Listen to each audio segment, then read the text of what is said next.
何か内緒話でもあるの? Hello, hello, how is everybody doing? We are back with more Honkai lore discussion streams, and this time we will be focusing on Act 2 of Chapter 35. So, how are you doing? First and foremost, please tell me, how does the audio sound? It is okay? Is it too loud?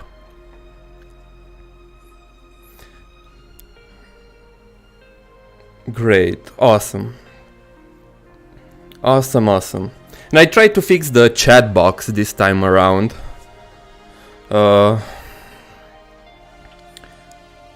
To make it bigger. Very good, it's perfect, I would say. Awesome. But I still haven't completely figured it out. Because as you can see it now, it's in a very strange position where it's more centered than it would normally be.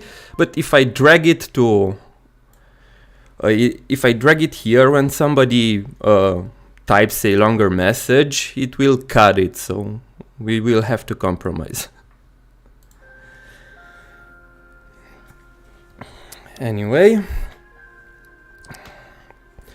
so in this chapter all the walls are broken. Not just the fourth wall, but the first, the second, the third.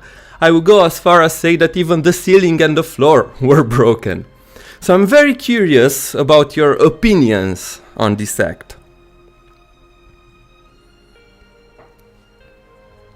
How are you, Homu? I'm fine, thank you.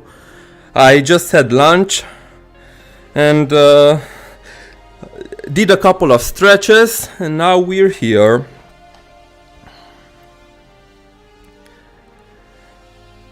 I cried.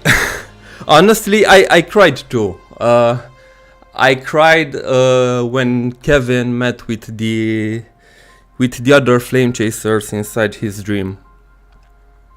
That part really got me. It was very emotional for me. Yeah, this act is feels. F for Kevin. The ending was good, but its execution was not so much. I mean, I also don't think it was perfect, but I would say a solid 8.5 out of 10 for me. The only complaint I have about this act is the wall breakers. Yeah, I can see that. I think this is more of a person-to-person thing. If you like these sort of things, of course you will like the fourth wall breaking. If you don't like to self-insert yourself in the story, you will hate it. And I also saw very mixed reactions. I saw people crying because of that, because they felt appreciated and they loved the gesture, and I saw people hating on it and saying that it literally ruined the finale for them. So yeah, it's a very it's a very mixed thing. Very near at the end with the combined bombardment against the Deliverance cabin. I kinda wish the captain stuff was more spread out before just this chapter though. Yeah, I can see that. I cried during the final battle of Kiana and Kevin in the space. I don't know how to call it. Yeah, when they fought with the baseball bats. I don't get the Ai-chan ruining the story. She was pretty good in the story. I mean, I wouldn't say that she ruined the story if you look objectively at it. And I will talk about it more when we get into the analysis of the chapter. But I can totally see why some people don't like it. And especially if you're the type of person that hates self-inserts or any kind of mention of the player in the story, I can understand that. It can get you out of the mood. I'd say the opposite, to be honest. Execution was better than I thought it would be, but not a huge fan of the path chosen. I expected worse, though, considering the Doom posting. Worse in, do you think it had a happy ending, or I would call this, yeah, it's more of a happy ending. Did you expect something more, I don't know, heartbreaking, or a more of a neutral ending? A space-time paradox, it's allowed for her. She's a lot of things. Because you can come up with multiple explanations with her, for her character as well. I don't know why, but I always laugh when there is wall breaks. Yeah, wall breaks are very tricky to handle, right? From a writing perspective, because if you don't do them right, they can really ruin the moment and come off as cheesy. So yeah, it's often. Let me move the chat box. Okay.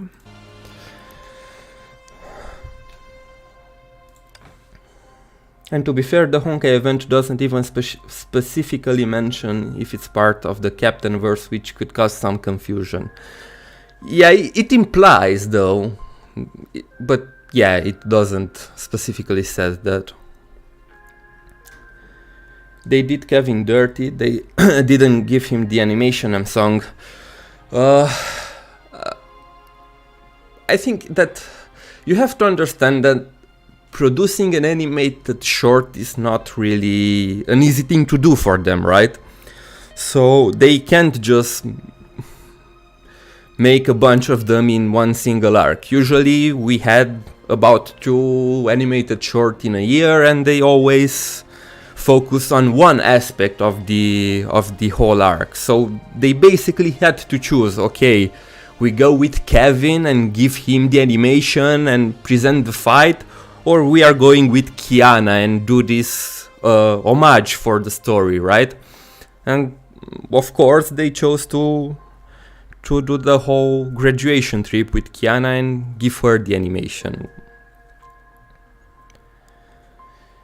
Also, it kinda implies that we were part of the main story at the time, which is kinda awkward. Like, why reveal this now?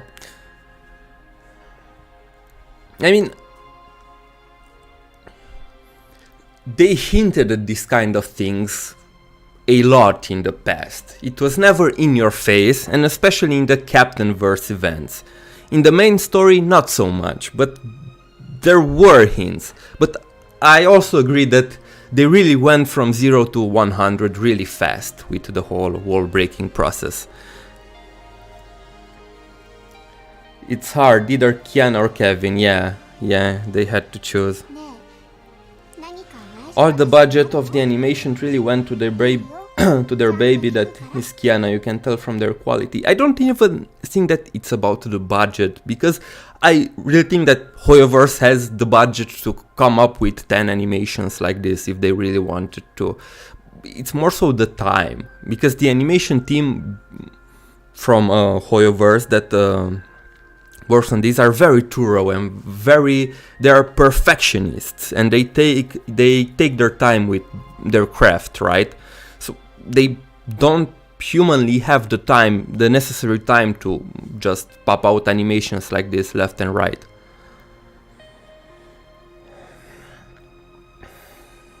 I also don't like that they give the trio too much plot armor and power of friendship side. I mean, yes, you can interpret that way, but I don't think... I agree, they give them a lot of power of friendship, but I don't interpret power of friendship necessarily as a bad thing, and here's why. When I look at a story, a lot of the times I try to look past what we see, what I try to look at the discourse they are trying to make with the story.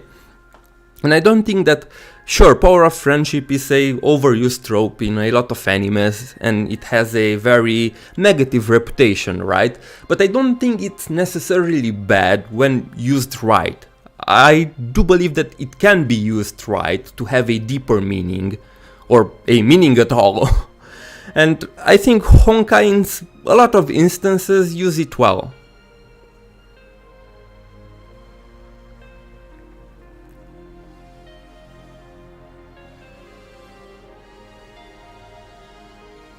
I mean, how was it plot armor? They build they build it up to the point they are, and Kiana is basically Kevin's spear in the last fight.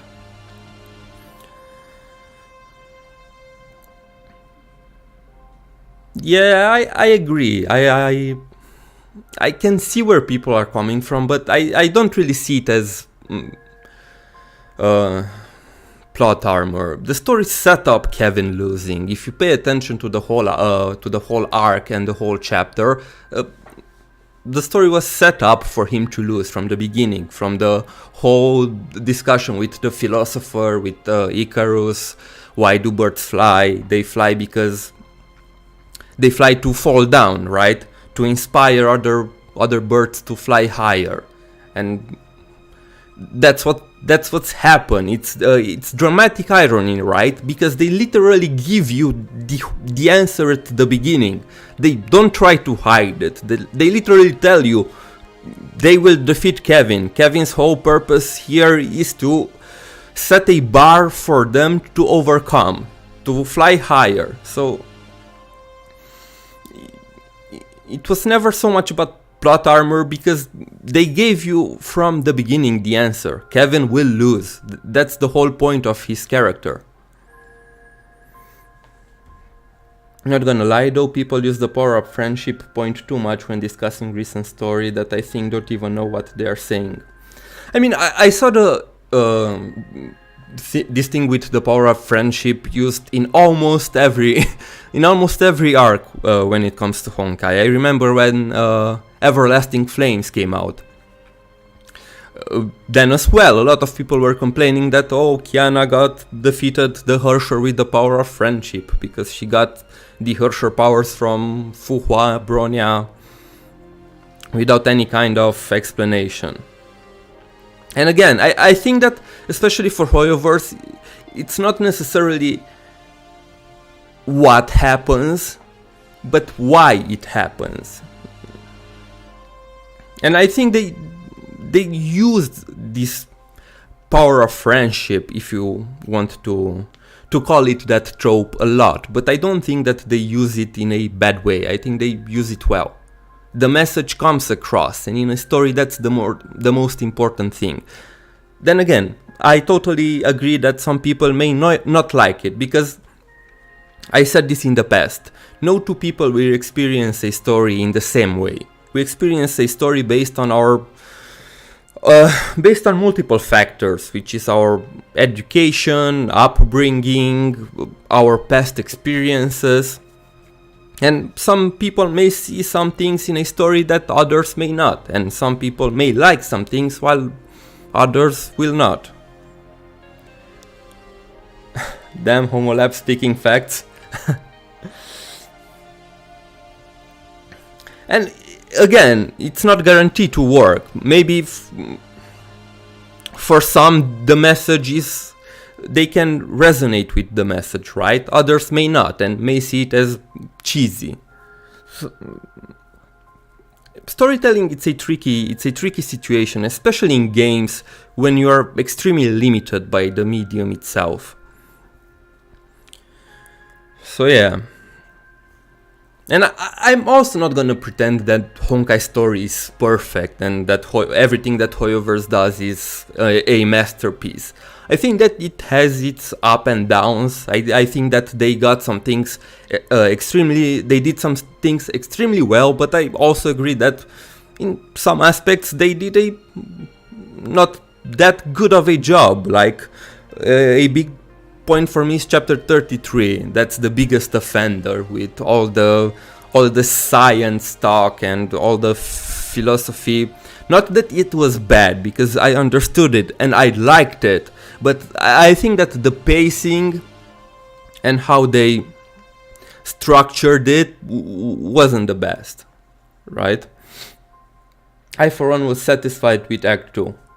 Yeah, me too. That I really enjoyed it. I think that the story was fine. My only issue was with finality itself. It's essentially ended up being a tool that can be used by civilization strong enough to overcome it. Yeah, they really imply that by the end of these 5 to 10 years, when Kiana is done with her shenanigans on the moon, they plan to basically transform Honkai energy in a resource for humanity, right? Like fire, like electricity. And I think I found that interesting, because it will open up a lot of things for the story, but I will save this talk when we get there in the analysis. We can kind of see that, right, in APHO2 with the moon ring, that they already are working on a lot on more means to make the Honkai energy usable, like converting it into normal energy. I had mixed feelings with getting us involved, but if we had more foreshadowing, I'd be super fine with that. Yeah, I can see that. That's totally valid. I don't know, the story is good, but it kinda lacked the finale vibe, like kinda predictable for me.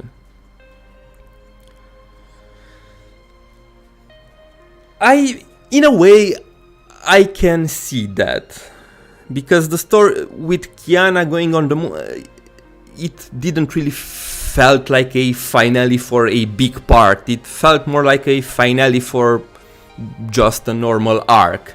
And I think in a way they presented it as part 1 finale, but as you can see, next patch we have chapter 36 that will pick up the story. So I don't know if they really wanted to make it as this grand finale to the whole story. I think they purposefully left open a lot of doors for them to be able to continue the story.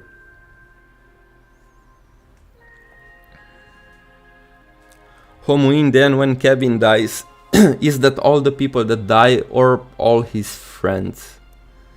If you refer to the dream he has after he dies, that's most likely a dream of Kevin where he reunites with his friends. Thank you, Luca, for subscribing. I saw a lot of people thinking that was some kind of afterlife, or that those were the spirits of the real spirits of the flame chasers, or that they live together in some kind of dimension that is not bound by time and space, but I don't think so. I think it was just a dream of Kevin, because there were present people that are not dead there, like Grisio, like Hua, right, like Ken, who is not even real. And I was surprised to see that Kevin actually knows about it. So I think it was more like a dream to give him closure, nothing real.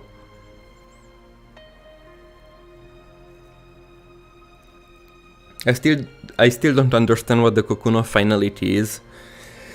It's a complicated topic. You can watch my video. I have a video about finality where I describe it. I describe this whole concept of Honkai as a big onion, right? A multi-layered onion that can be interpreted in a lot of ways.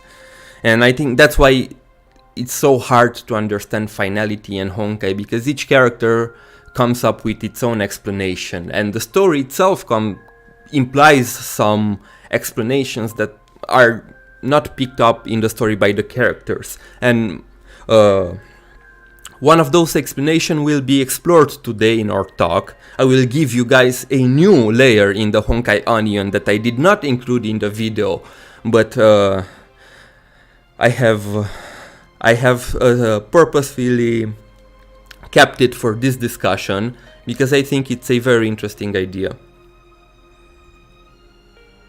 Ken, it's quite literally the final boss.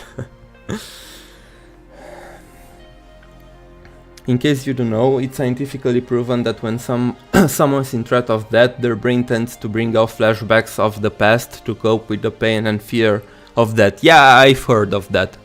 It's so bittersweet that the only moment in which he is at peace is in just a dream. I mean, aren't we all at peace in dreams? Especially if you think that he had the authority of finality on him and he was in pain this whole time. I mean, there was no salvation for him in reality. And I honestly think that I saw some people that wished that he survived, right, and he would integrate in the new era in the society in the same way as Hua. But I think that this outcome is better for Kevin. Like he said, he wished for this. I think the man suffered enough and it's time for him to rest.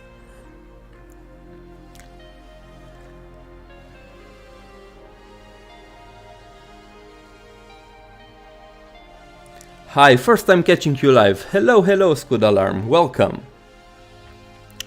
Is there an explanation to why there is no Hersher of Death in current era? Not really, because the thing that we learned in the recent chapters is the fact that it's not the Hersher that matters technically, but the authority to be present. So from the moment that the Wheel of Honkai gave Sirin the Gem of Serenity, which has the authority of Hersher of Death, the power manifested in the world. It's just that, in a way, you can call Sirin the Hersher of Death of this era. But unlike the other gems, right, the Gem of Serenity stayed with Kiana this whole time. It wasn't passed to another host. Like a lot of people thought that it could be Sele. But as it turned out, it did not. So there's not really an explanation for why we do not have a Hersher of Death. They just chose to not give us one. Homo Labs, remember 3 cores overload Kiana and she started dying? Yeah, not anymore after Sirin gone. Even finality did nothing to her. Well, yes, I mean, Einstein mentioned that the reason why Kiana has the Honkai infection is because Sirin is pushing it, not necessarily because she cannot handle them. So they had May remove one of the cores to alleviate, to not let Sirin have all that much power over her.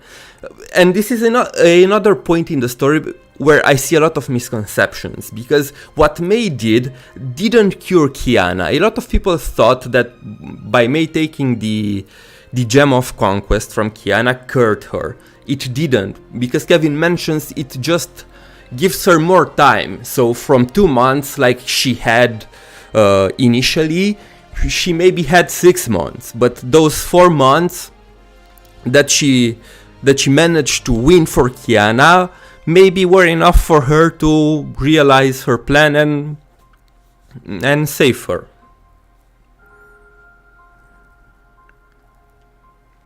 Scylla just never became a Hersher and she was likely the most host. If I had to fanfic it, it was probably meant to go to her if she remained trapped in the Sea of Quanta. I mean, I can see that. Maybe they at some point wanted to make her a Hersher, but had to cut it. I'm very curious because, as some of you might have seen the trailer for part 1.5, which heavily features Sele, right? I'm very curious where they are going with her. And we also have the dream, right, that Lambda had with her future form. So I don't know what that form is, because Kiana said in the last act that now that she's on the moon, the Hersher cores will slowly start to disappear and the Hersher will lose their powers. Yes, she didn't mention a time frame. We just know that by the time APHO takes place, they don't have the Herrscher course anymore, just residue power.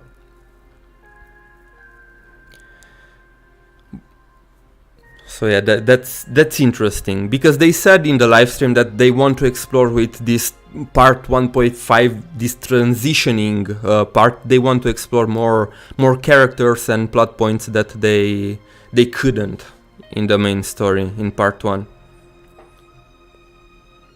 People that already has awakened stigma can be a Herrscher. I mean, May is a stigma awakened that is a Herrscher. That's not true from what we know.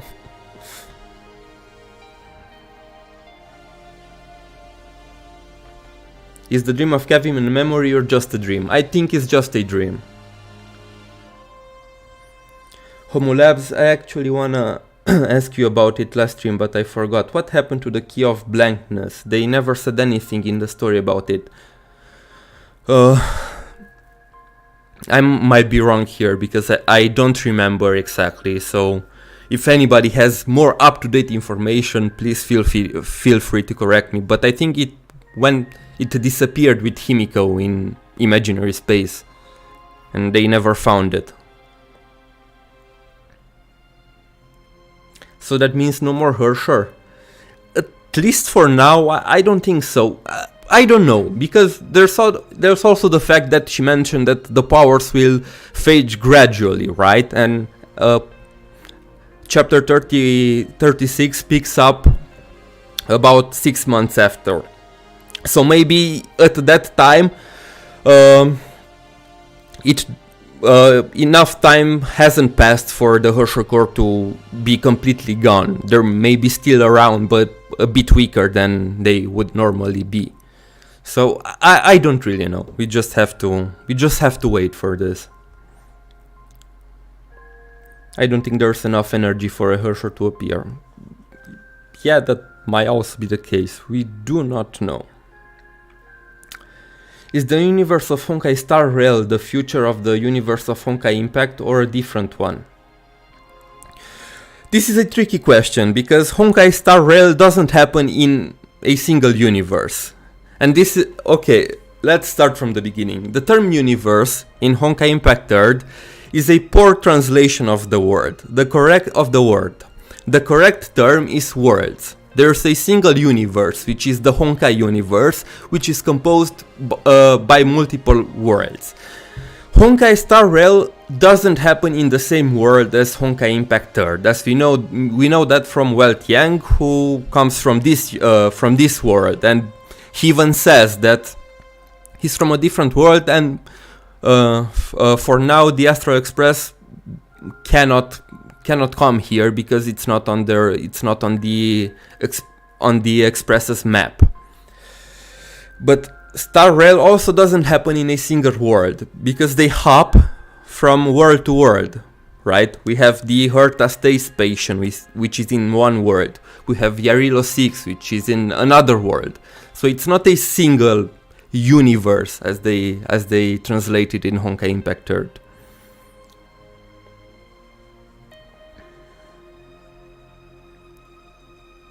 In APHO, they still be able to use their powers, right?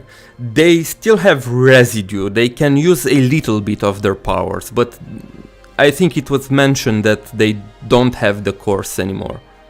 Just residue power.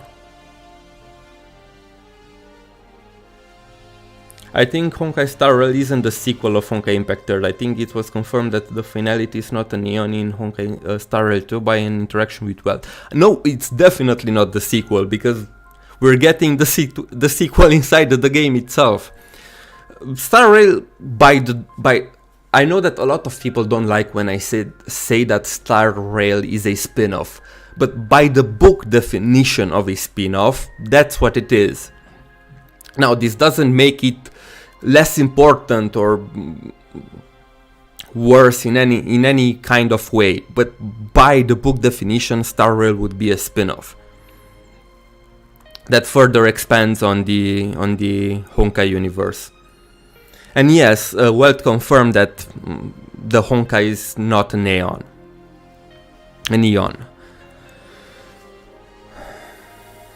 I always think that the existence of someone named Kiana Kasana always been a special existence. It's the fourth time that Kiana became the Hoshura finality. Sustainer from Genshin is got Kiana. I mean, it's another version of Kiana in the Honkai universe. And Honkai Impact Origin Kiana is the saver of bubble universes.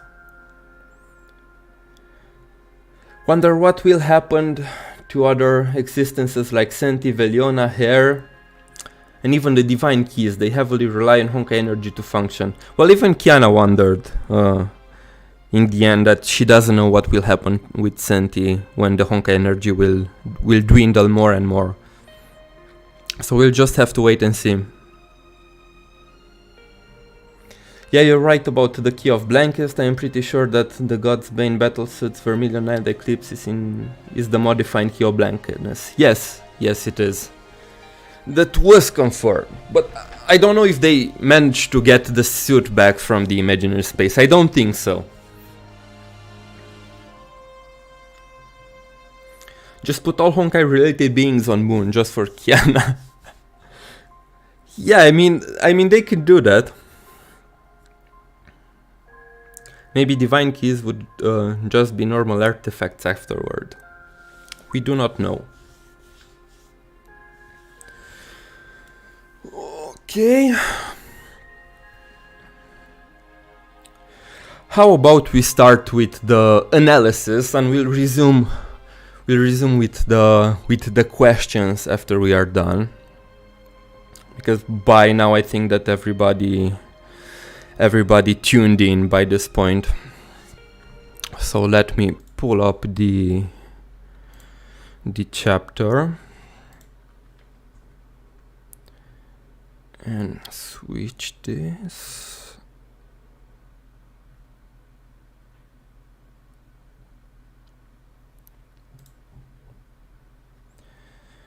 Alright, and I went back to watch the previous VOD and I realized that I was talking for 2 hours about the story and it was so bland because we didn't have any music.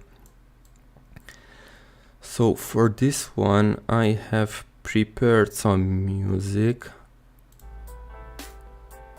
Just let me know how does it sound, the background music for this. Because again, I'm new to streaming. I had to learn how to use OBS in a week or two, so I'm still not sure that I can nail every aspect of it.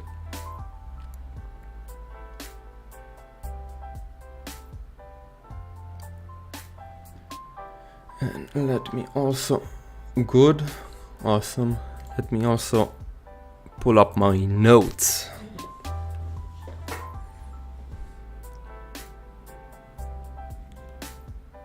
Sounds good to me. It's a little blurry, the image.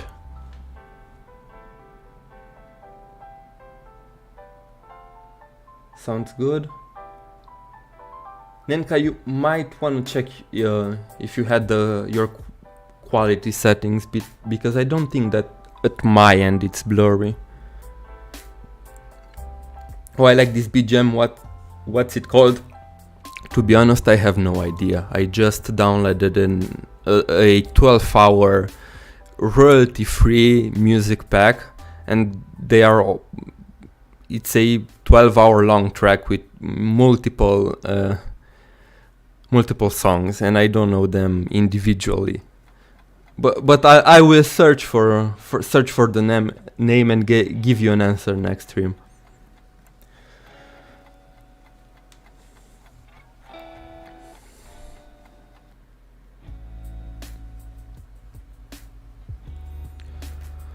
Alright, again, we have to thank Ira DLC for, I don't know if I'm pronouncing this correctly, if not, I apologize, for providing us with the footage from the part 2. And let's start.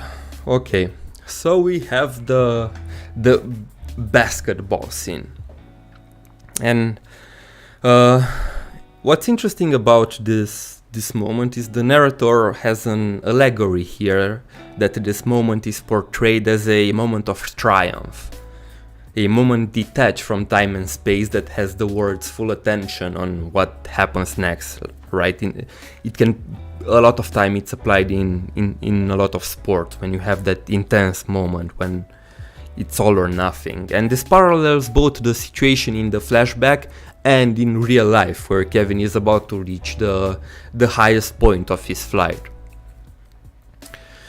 So we have here a younger version of Kevin who points out that compared to other people, he can hardly be called a genius. Although he is athletic, this is just a natural gift without finesse, right? He always felt that even if he was better than anyone else, he always felt to deliver where it mattered. And even the joy of success slowly faded into emptiness. And this brings us to the quote, "Character is destiny," which reflects how Kevin sees himself, and it's a quote we have seen a lot in the story. Because he thinks that he has certain talents and abilities, but without a good character that can achieve something great, something of note, those have no meaning.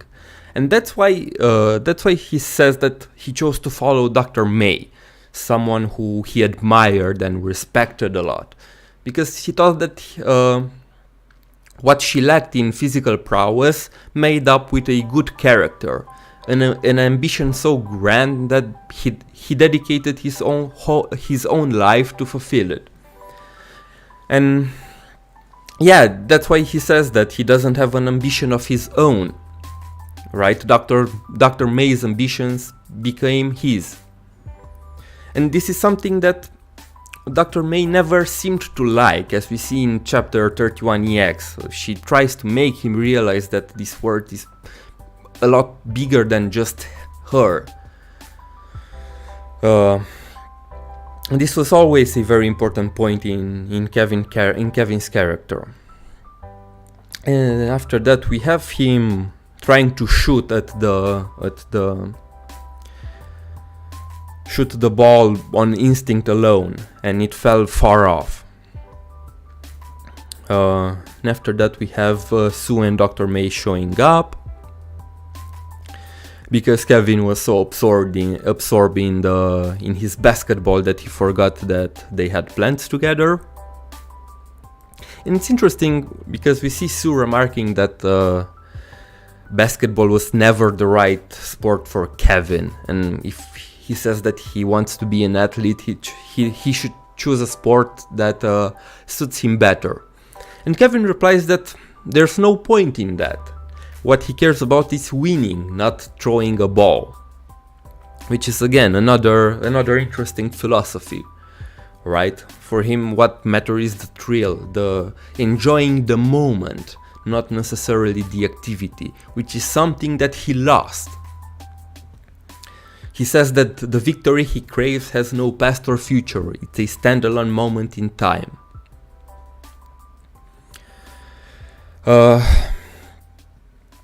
And this shows that at that point Kevin thought as victory as this eternal moment in time that he can savor, right? And this is something that it's basically very unrealistic. Showcasing the fact that he was a very idealistic person, which he still is, but now he's an idealistic person that went through so much trauma that he kinda hides that and kinda forces himself to do things that he doesn't want to do.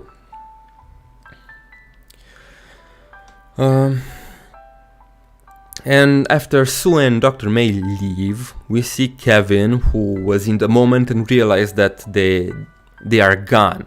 And this is meant to symbolize his loneliness, right? Once he decided to implement Project Stigma in real life, he knew that he won't be able to rest together with his companions until everything is over. It was a lonely journey that with no one besides him. And this is where he remarks that there is no victory there's no one to celebrate his victory with him, and he stands alone on his throne. Homo Labs, looks like MiHoYo is not going to make Kevin Chronicles, so I guess you will have to make Kevin Chronicles video. Yeah, I saw that. Honestly, I was a bit disappointed that they didn't do a Kevin's Chronicles. But no, I guess they had their hands full with other stuff. But don't worry, I will make a video on Kevin pretty soon. I wanted to post this weekend my video about with the recap for chapter 34, but I didn't manage to finish it in time. But it will be out next weekend for sure. And making the notes for this stream really helped me streamline the process for chapter 35. So I think the recap for chapter 35 will come the week right next after. And after that I will focus on Kevin. I have another video I want to make about I Lambda and the whole fourth wall breaking. So yeah, expect all of these pretty soon. Kevin's basketball phase must have been something. Even Sus memento photo of Kevin is a basketball. Yeah. A bit shocked they aren't going to. Yeah. Here they paint Kevin as a fallen hero while painted Otto as irredeemable villain. I'm kinda pissed off. I mean, they are very different characters with very different mindsets, and the role in the story is extremely different. I don't know, I liked how they portrayed Kevin in this chapter. I think it was fitting, and I think it was something that we needed to have. And I'm glad that they focused on him so much, because he was just one of those characters that had so much untapped potential that they haven't explored until now.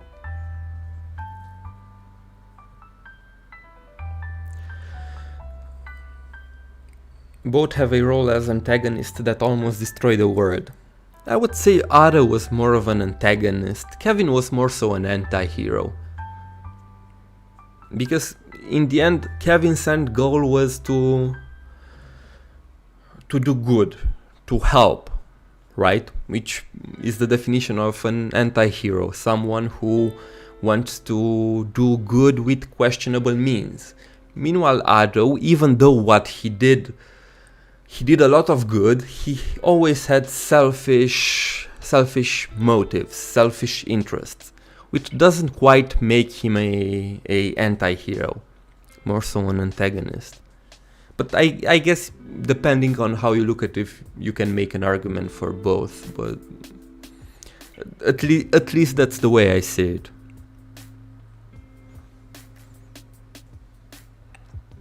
Kevin and Otto are similar yet different, exactly. Okay, so we now have Kevin on his throne alone. And it's interesting because it is mentioned here that that memory was the last memory of joy for success that he ever felt, implying that since then nothing brought him any happiness or satisfaction. And he finally conceded that mindset that he had as a young lad, right? That victory lasts longer than a moment. It does not, and he is the living proof of it. But he didn't care. He knew that from the very beginning, winning will only lead to tragedy. And it's interesting that they bring back the quote with Hector that knew that his kingdom will fall, and Achilles, who was aware that he's walking to his death, right? Which was first brought up in chapter 12 when Kevin was introduced in the Sea of Quanta. And it's interesting to see that in some way they foreshadowed this moment from then, right? Because this reflects Kevin's character. He knew that there's no victory for him, but he chooses to go and fight anyway. But then we have the narrator again saying that the heroes of legend weren't tougher than ordinary people, but they knew that defeat was another name for the victory. And in his case, he knows that his defeat is just another form of victory for humanity, because if Kiana and the rest manage to beat him, they will win the war against the Honkai. And this is again a reflection at Icarus and the whole talk with the philosopher. Wasn't the suit burned by Himeko or heavily damaged? Yes, it was heavily damaged. We can see that in the animation.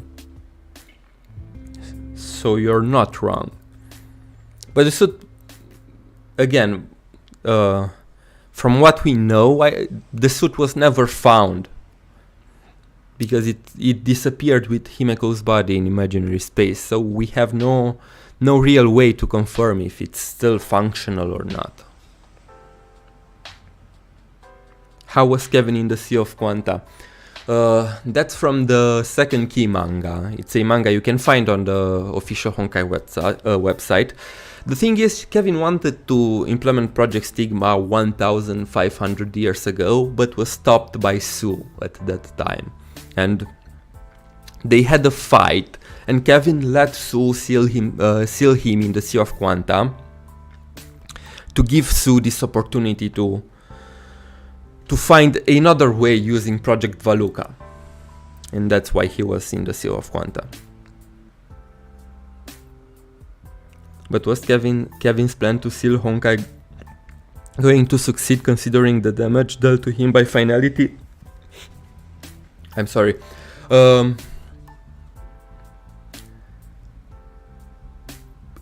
If he could put up with all the pain, then yes. But it's a double-edged sword, because even Hare says in Act 1 that this was it's not a victory. He's just imprisoning the Honkai for a time, to let, he says, until the end of time, end of this planet. So that implies that Kevin was planning to hold on to the authority for basically eternity. Now, if he really was able to do that or not, we don't really know. He was implying that he was, but we don't know for sure. Kevin didn't want to seal the Honkai. Kiana does. Kevin wants human adapted to Honkai. Kevin wanted... What Kevin did is, it's very complicated, right? Because in a way he sealed the Honkai in himself and used it to create a web, right? A web to... So he used the stigmata to create a web. That web would trap the authority of finality and spread it evenly to the new humans.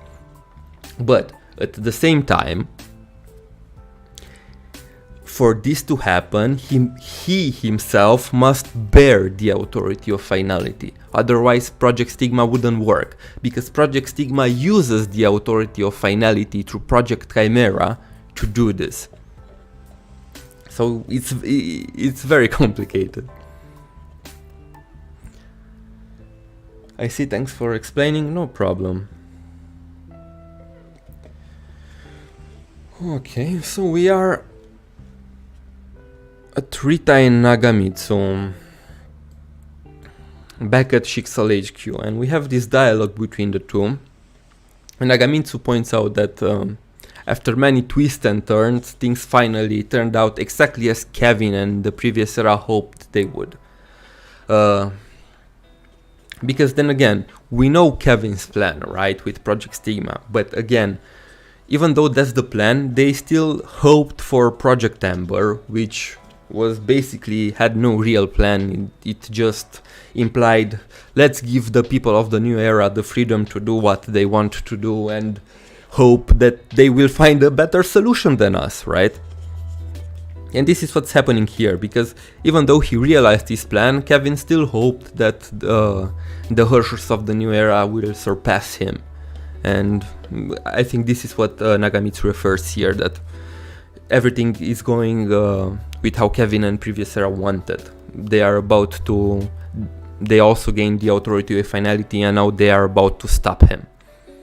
And this is what Kevin wished for the most, right? And Rita says that seizing the power of finality is only the first step towards victory, and that many things need to be done afterwards. But one thing is for sure, that even if they are confident that Kiana will win, this outcome is much, much better than anything they could have imagined in the past. So Rita argues that not even Ado could have predicted this outcome. And maybe I'm reading into this a bit too much, but hear me out, because Nagamitsu replies in a curious manner, saying that she disagrees because Ado had the information from Project Valuka, from Sue, and the way I interpreted this moment is Nagamitsu is implying that if he wanted to, Ado could have stopped the finality, but he never had the ambition to do it because it was never what he wanted. He just wanted to revive, in quotations, Callan, and of course he left some useful information for the rest behind.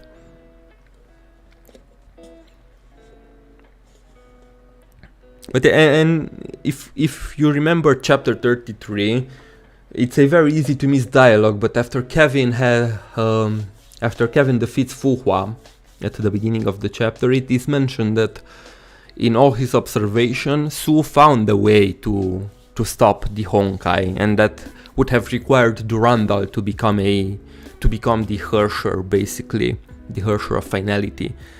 And he basically left that plan for Ado, hoping that maybe he will put it in motion. But Ado chose not to and did his own thing. And right now, through Kiana, they found a new solution.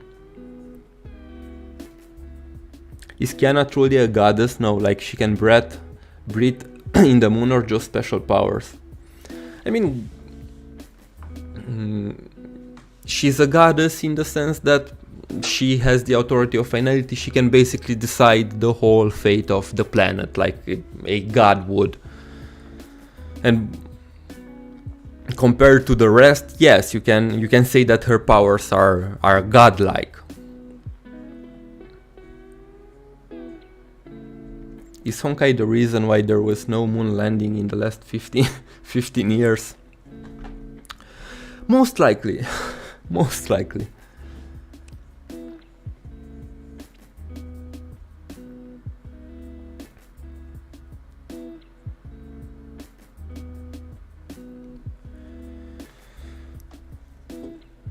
Okay. I'll go a bit back because there's more to this discussion, because they talk about Lambda next. It's interesting that not even Nagamitsu is sure what a pseudo-time crystal means. And she associates the pseudo-time crystal with the threads of destiny, which is the same thing that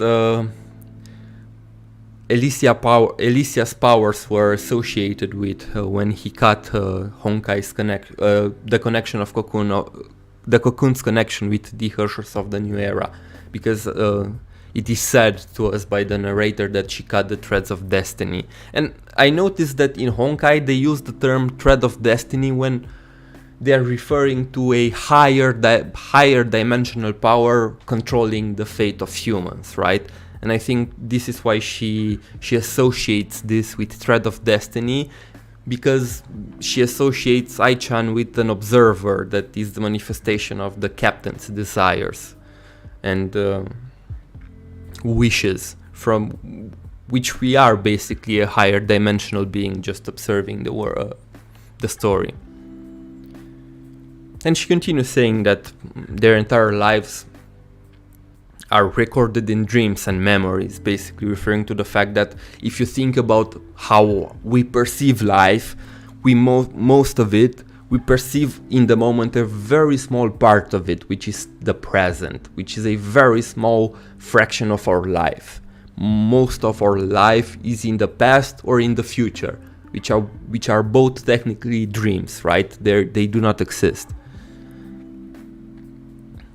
And because she lives on a scale that time is in a crystal, right? It's not linear how it is for us normal humans. She can see the dreams. She can see the past and the future that is inside the dream. And that's basically her interpretation of a pseudo-time crystal.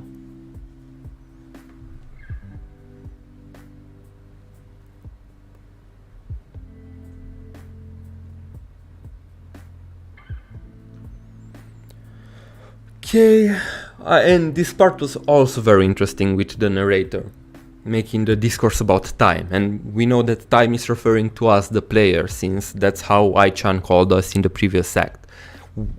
As we, the players, experience their lives from the other end of dimension, to us perhaps their lives are just illusions, right? Referring to the fact that we consider them characters in a video game, not real people.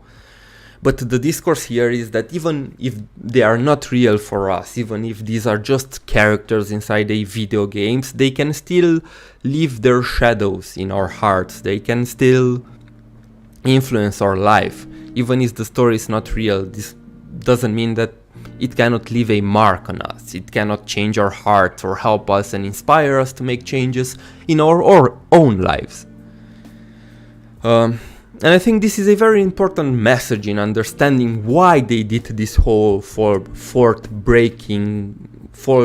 wall breaking thing. Because for the developers, this story is about life. They made the Honkai Impact third story by being inspired by real life. It's a story about that teaches us about kindness, about loss, about moving forward and believe in the beauty of this imperfect world, which are all things that the developers themselves dealt with, and they felt the need to put it in the story. It's a story born from real life, meant to inspire and make a positive change in another real life, which is our life, the player's life.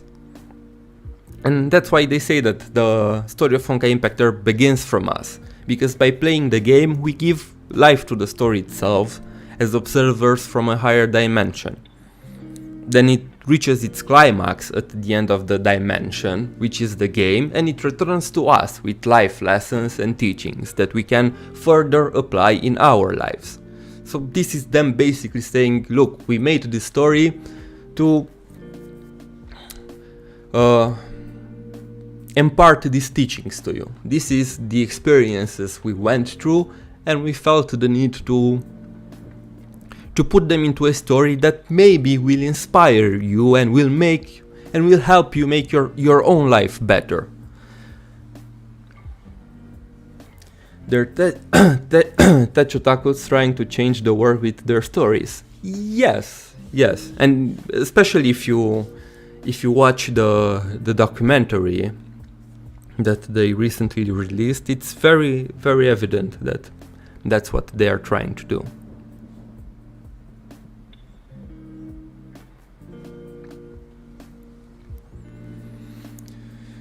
Okay, and we have the next scene is about Lambda's story, right? The cast is preparing to leave for the moon. Teresa says that according to the observations made by the cosmic juggernaut, there will be a rare 2 hours period of space stability that will allow them to fly back to the moon. And Bronya wants to build a Stargate, basically, to transport them back to New Atra. But then it's when Lambda stops them, saying that she has a gift from them. Right? Then, because she witnesses their past and futures many times, she says that she considers herself a partner to them. meaning that she is basically an observer that became part of the story itself. And this is a very interesting idea that we will talk about in a bit. Then she addresses us, the players, as you people who live in another dimension, and the girls are very confused, like, who's she talking to? And after that she basically tells Kiana's story, right? But she says that it's not necessarily Kiana's story, it's the story of millions of people, and that all of us go through this kind of things. We are all lost and wander aimlessly, but at some point, after much suffering and growth, we will be able to bloom into a beautiful human and tread our own paths. That's what she's trying to say, basically.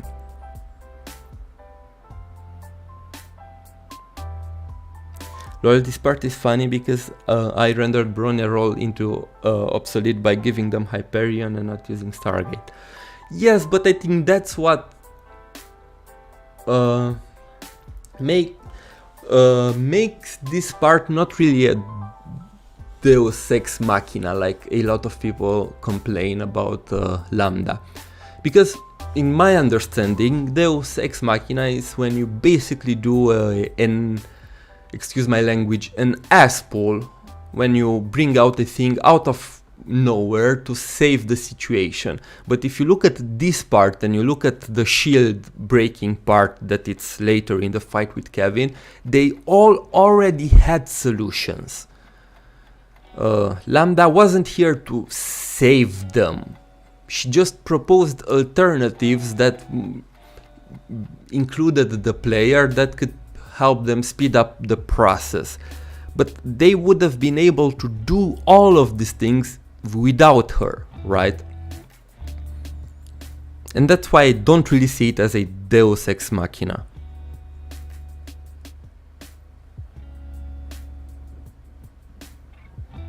Wait, is it the same Hyperion that we see in Final Lesson animation, since it just appeared out of nowhere? I mean, I think it's just a version of Hyperion created from the captain's desires, and we know that after that Bronya also modified it and attached a new Selene canon to it. Because the way I see Lambda is that she is essentially the Ai-chan from the bridge that talks directly to the captain. You know that, "Captain, Abyss is closing in 3 more hours, go do your dailies." And she's basically that Ai-chan that slipped inside the story. Because the Ai-chan from the story, which is the AI from the previous era that's on board of Hyperion, is not her, but she, Lambda, can become Ai-chan from the story. It's again a very complicated concept to wrap your hand around. But basically she exists both inside the story and outside of it, and because she's aware of that, she can take her own place in the story. That's why we see her becoming the small version of herself. And they say something very interesting here. They say that stories are not just stories anymore, they become a mirror and reflect of ourselves. And I see this an emotion that we all felt through the story, like happiness or sadness when we see certain characters, I don't know, randomly die. And these emotions from the story reflect itself in real life to us, right? We are happy because we see them happy. We are sad because we see them sad.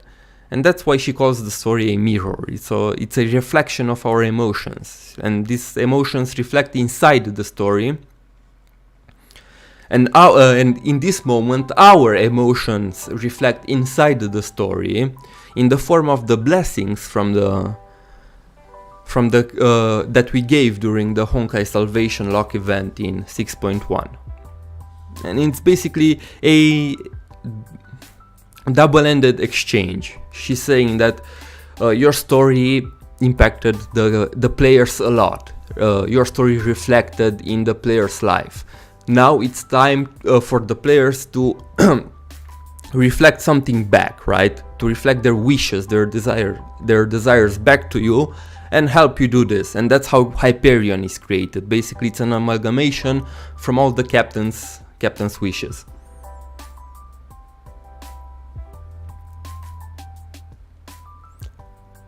Exactly, both things could be accomplished without I don't see them as Deus Ex Machina, and funnily enough, both times it steals the spotlight from Bronya. yeah, I noticed that. Do you have any idea on what kind of enemy we are going to face in the next story? I don't know, I have some speculations. And this is also something that I want to talk about later in this. But basically I think that after this we will face, logically speaking, the next enemy would be other civilizations, right? Like the Sky People.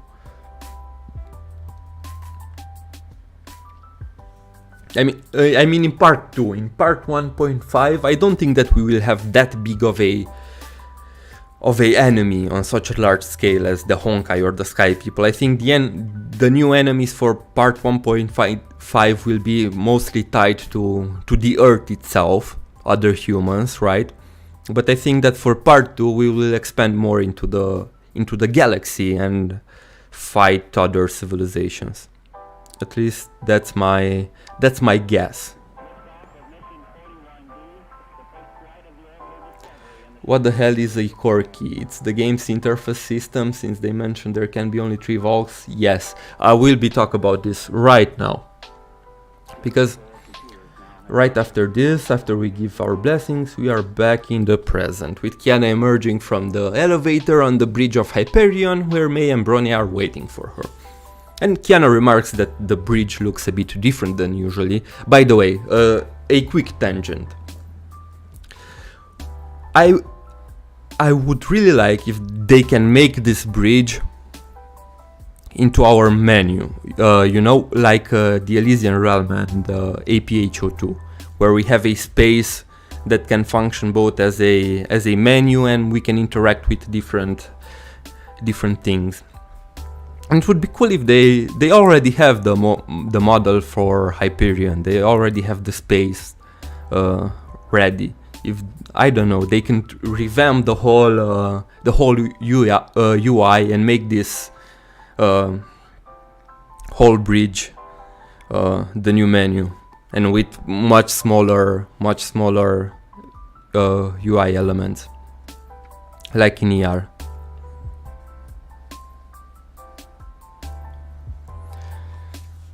Anyway, let's continue.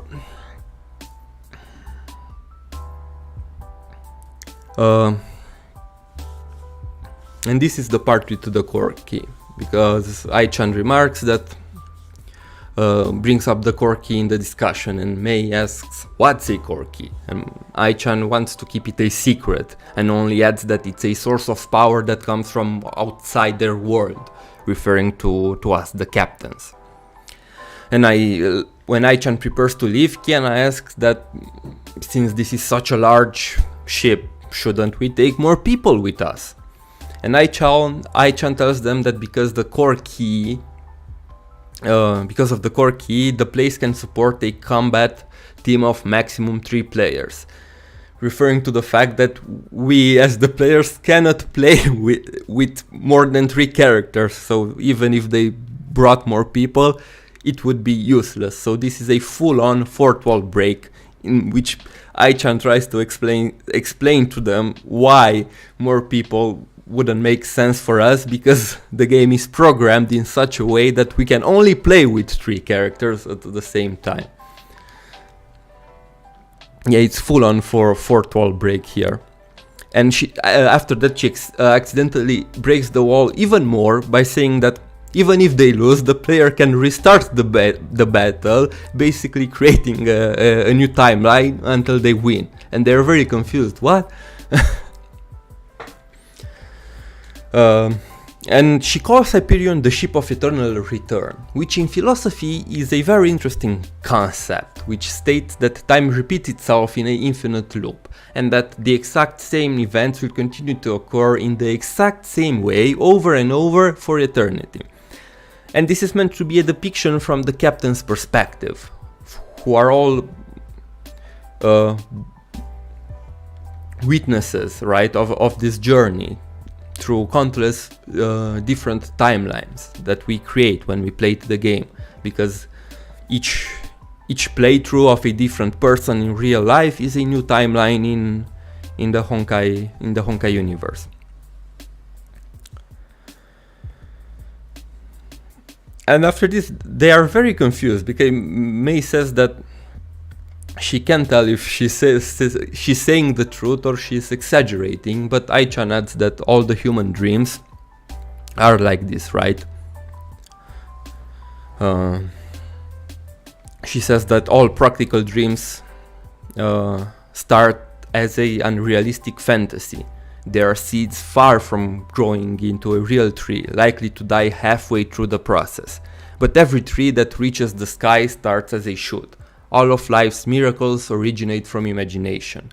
The world's imagination shaped humans, and humans in return shaped the world with their imagination. And this is a discourse that refers to the fact that humans are essentially born from every action we do, everything we are is basically born from our imagination. And through our imagination we change the world around us. Everything significant that we do starts as a small sprout in our minds, and we will eventually grow into a giant tree that reaches the sky and shape the world around us. Just like herself, who is born from the collective imagination of the players. We need them, they...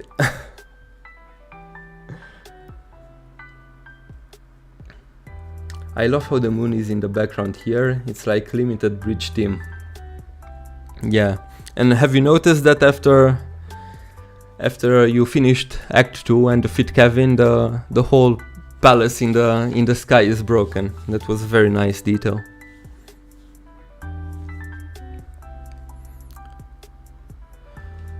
And after that, Kiana raises the control panel and Hyperion starts flying in the direction of the moon. And while flying to the moon, we are attacked by imaginary constructs, even some husk existentialism, and we get to the fight with Kevin.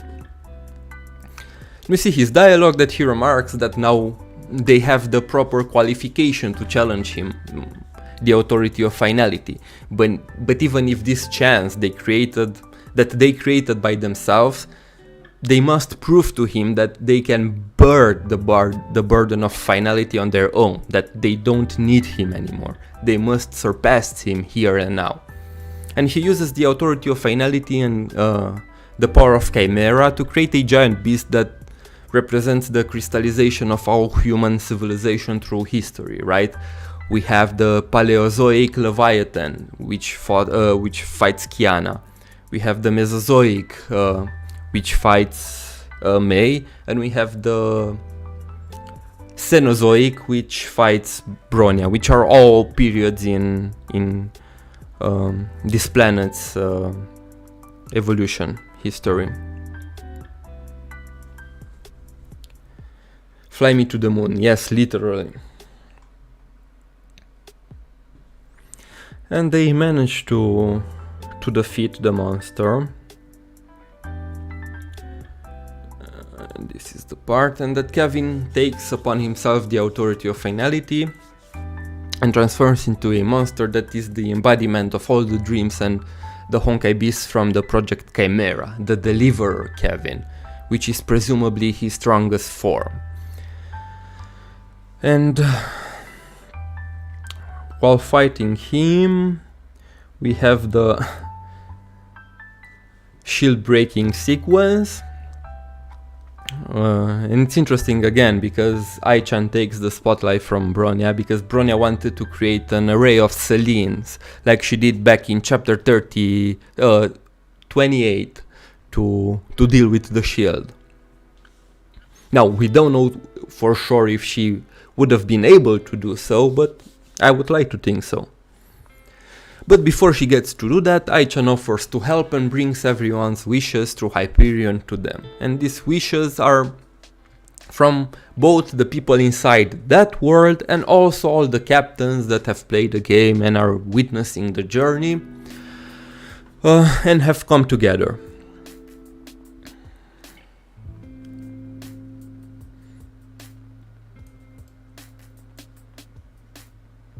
So the name is listed twice, what a detail. Yeah, I noticed that too.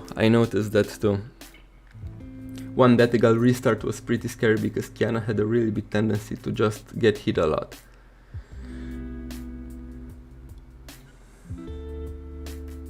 This part made me realize I don't know what a signet really is.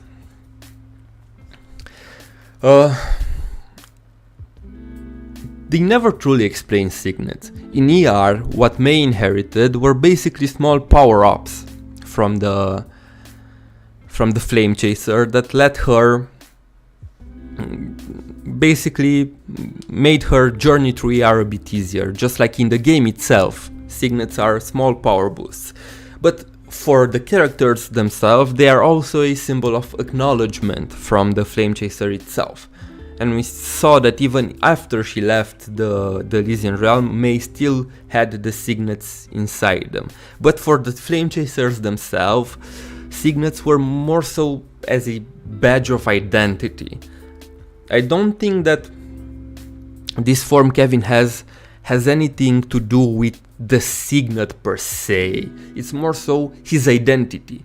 His identity is the deliverer, and which was also his signet, and this form is trying to reflect that. But at least this is how I see it. I don't think his signet has any practical use in this case.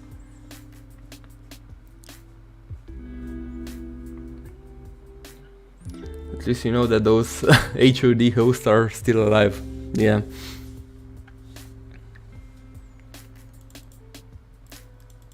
And there is again, back to the fourth wall breaking and why Ai-chan can do all these things.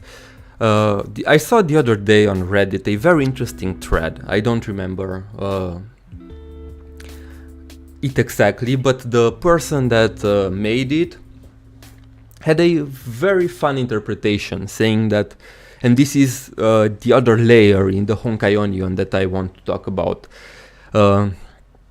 Saying that the Honkai is basically an author that tries to self-insert itself into the story, the Cocoon of Finality, which is kind of true if you think about it, because we know that the Cocoon of Finality comes from a higher dimension, meaning that in its essence it's an observer like us, right?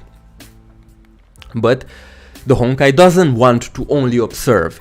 It wants to be part of the story, and this is why through different embraces it tries to self-insert itself in the story, but keeps failing and humanity dies, and the Honkai resets the whole story again and tries, and the Cocoon resets the whole story again and tries again. And they also pointed out, if you look at the Cocoon, it's basically you can interpret this space as the fourth wall. You can interpret this space as the fourth wall, and you see the Cocoon literally trying to break through it, and basically through its influence, because the Honkai is an author that tries to get inside the story. That allowed Ai-chan, because the Honkai already broke the fourth wall, allowed Ai-chan and us captains, who are also higher beings, observers, to affect the story directly, because Honkai in its essence is an author that tries to break into the story, and it already broke it open, and that allowed us, who are also observers of the story, to manifest our own wishes in, and that's how Ai-chan was created, and that's how Hyperion was created, and we were managed to help them through our desires. I found that a very, very interesting perspective. I really liked that, and I can totally see that you can interpret it this way. So the captain is the strongest being in the game. I mean, you can make an argument that we as captains are 11th dimensional beings. Basically, yes, we are the strongest beings in the Honkai verse. Maybe even above eons. So I don't know, that's a food for thought. If you ever feel like you're having a bad day or you feel useless, remember, in the Honkai verse you are the strongest possible existence. And nobody could take that away from you. Face reveal when? When I'll get a good webcam. I don't know, I'm not against revealing my face, to be honest. It's not something I plan to hide, but I don't have a camera, I don't even have a shitty webcam, I don't have anything. I don't know, maybe if I'll start streaming more seriously, and I'll see a point in investing in a webcam, maybe at some point, but for now I don't think I will. Yay, we are strong. Okay, and let's continue. After the Hershers manage to defeat Kevin, they are transported back to the Cocoon of Finality. Kevin says that it's finally over, and all that remains is for Kiana to take upon Project Stigma and the Authority of Finality and become the goddess of this planet. And Kiana of course replies that she's not interested in that, but Kevin says that it's a necessary step to truly transcend finality. And after that, Kiana is, you know what, let's stop talking about gods and do what all Kaslana do and beat each other up with a baseball bat. And that's basically what is happening. And it was a very touching moment when Kevin tells Kiana that even if they don't know each other very well, he thinks that she is someone who was worthy to be befriended. And Kiana replies that they are sort of friends already. So Kevin jokingly asks her if she wants some baseball lessons. And as the fight ends, Kevin's form story slowly starts fading, and with a powerful last blow, Kiana basically disintegrates Kevin's existence from the world. And she takes over the Authority of Finality.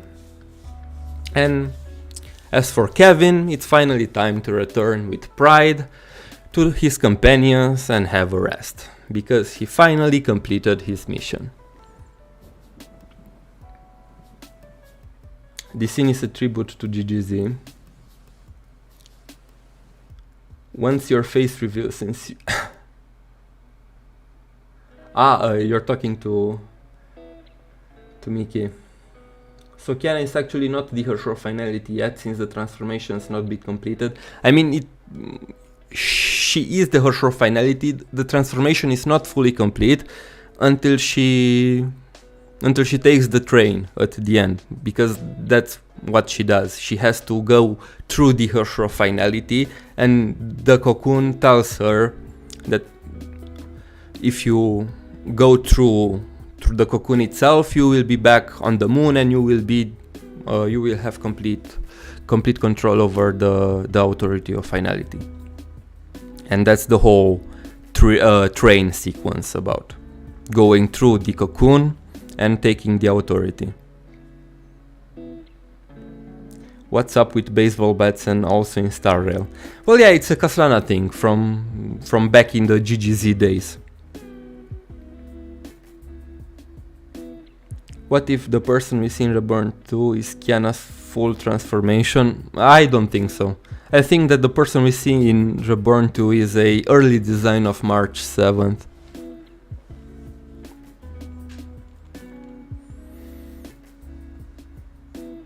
APHO is canon, right?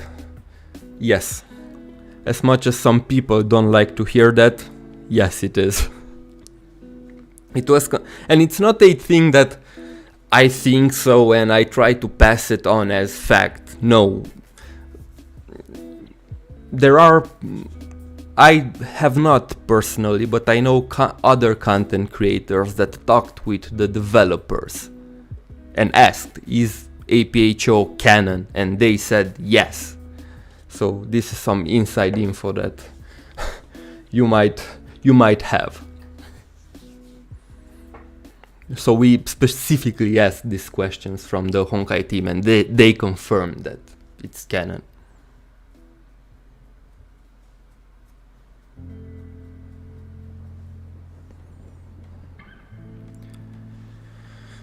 Okay.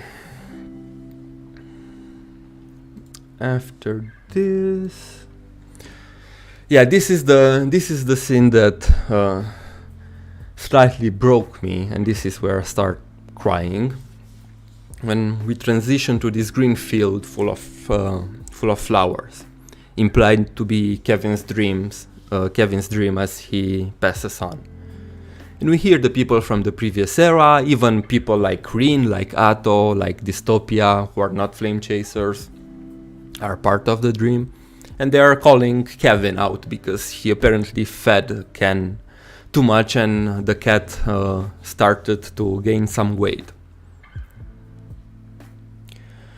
And after that we see Kevin and Dr. May laying down on the grass and holding hands. And Dr. May asks if he doesn't want to get with the rest of the companions, but Kevin tells her that he wants to spend more time with her, which is very sweet. And then the whole...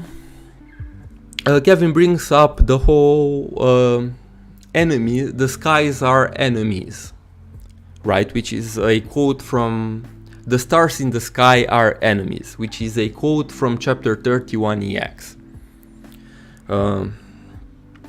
which Dr. May said. She says that all the shining lights are dangerous, and if they don't pay attention to them, they might devour them, which is a very clever foreshadowing for the Sky people, because by this Dr. May basically meant that each star represents an alien civilization that could come at any moment and destroy them or invade them, in the same way similar to the Honkai, or worse. And this is very interesting because it can also be taken as a hint for part 2, that maybe it will focus more on the universe and other civilizations. Since the stars are the enemies, they mustn't let their guards down, which we know happens, and the Sky people arrive, right? Like it showcases, it both showcases her fear of unknown and also foreshadows the Sky people. But at the same time, Kevin is optimistic, saying that maybe those lights bring some hope, implying that, I don't know, maybe coming into contact with other civilizations might help humanity evolve. And this is where the humanity taking control of Honkai energy, I think, will help them the most. Because this is basically an alien energy that if they can master, the whole universe can open up for the world of Honkai Impact Earth and the whole humanity. And this was done through an alien force, right? And after this, Kevin's 50,000 years old journey finally ends, and from now on he will never be alone again. And he passes on the world to Kiana. Part 2 enemy will be an army of Kalpas. Honestly, I would love to see Kalpas's home planet, or Kalpas's civilization. Imagine a planet full of angry people, masked angry people. In Hoyoverse, resting on grass truly is a dead flag. By the way, besides Sky people, there is also the sugar alien entity. Yes. And probably there are a lot more that we do not know about. Is this part of his imagination? Because why is there? Yes, I think this is more so his dream as he's passing on, not anything real. I want to see Kalpa's face. I mean, if you truly want to see it, I'm sure you can see it if you want it, because when they first started to transition to the models in ER, there are some you can position the camera in such a way that you can see behind his mask. I don't know, search it on Google, but you can see his face if you truly want to. So Kalpas comes from the Dragon Ball universe. I mean, I can see Kalpas being an anime character, definitely. I don't know if I can say he's from Dragon Ball, because basically he's an isekai protagonist at this point. But instead of landing, I don't know, in a awesome world where everything goes his way and he gets a harem, he ended up in a world that is dying to an extraterrestrial force. And yeah, he basically has to deal with it. They even hide Kalpas's face in their fictional animes. I mean, yeah, that's the gag, that they will never intentionally show his face and be like, haha, look at us, how funny we are. But Kalpas does get a harem though, with Sakura and Aponia. I mean, I can see Sakura. Aponia, I don't know, I see Aponia more like a mother figure for him, rather than anything else. She's like her, she's like his mother. Everyone be careful, Kalpas is going to walk in our worlds one day.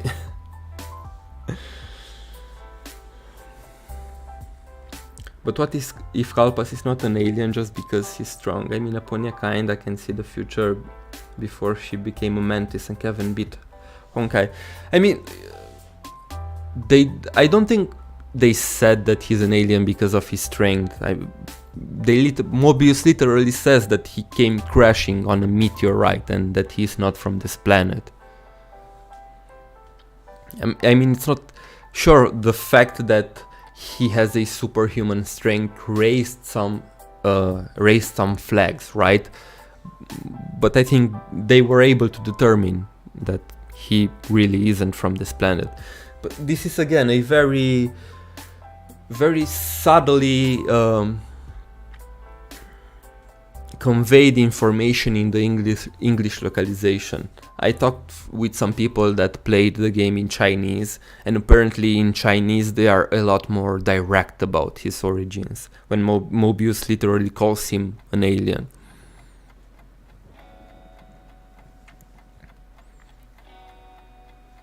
I like Sakura x Kalpas, no hate. I mean, you do you, everybody is allowed to like whatever they want, right? And yeah, there's no reason for somebody to hate that.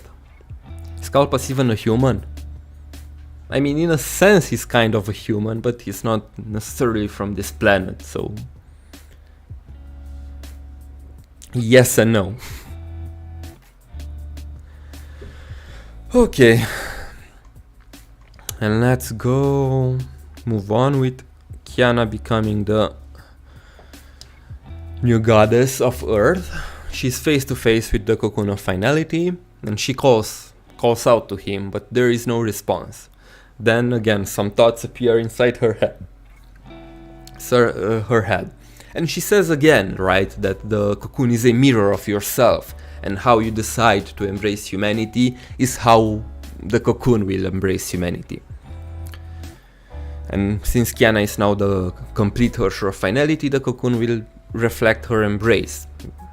She is in control of this planet's fate, basically. And it's very interesting, this dialogue, because the narrator refers to the cocoon in the third person, and I was very confused because I didn't know if these are Kiana's thoughts, these are the cocoon, but I think it's meant to showcase that Kiana slowly starts to become one with the cocoon itself, and that these are basically her thoughts as well, but it's also her understanding the cocoon without directly communicating. Because the narrator in this part never refers to the narrator in the first part, when she first arrives at the cocoon, it refers to the cocoon, it refers directly to Kiana and as the cocoon, but here it's very mixed because it refers to the cocoon in the third person. So this is why I thought that this is maybe meant to symbolize that she's slowly becoming one with the cocoon, or maybe I read too much into it, I don't know.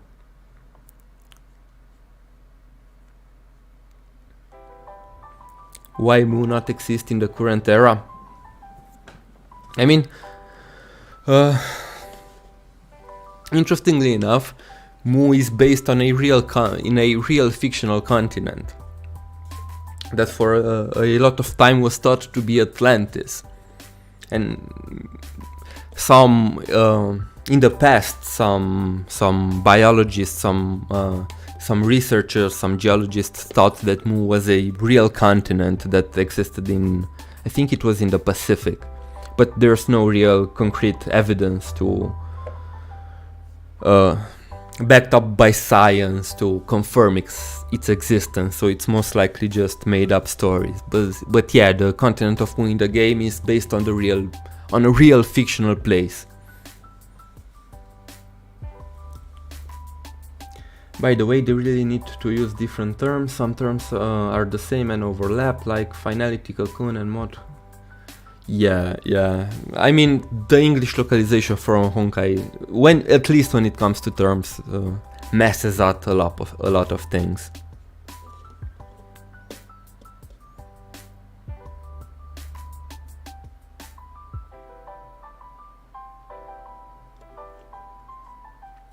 It's language, country, or whatever. Why Mu doesn't exist after the reset?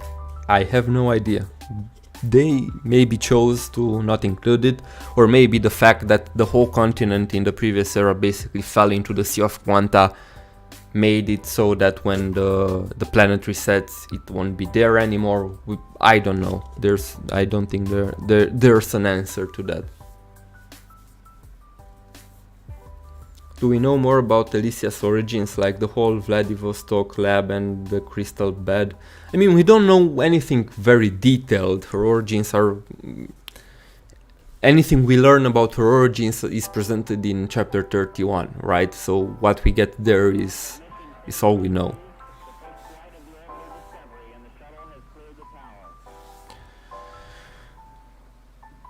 Okay, but let's move on. And again, we go back to the whole embrace thing, because the narrator says that through countless samsara, Kiana is the first and only successful embrace.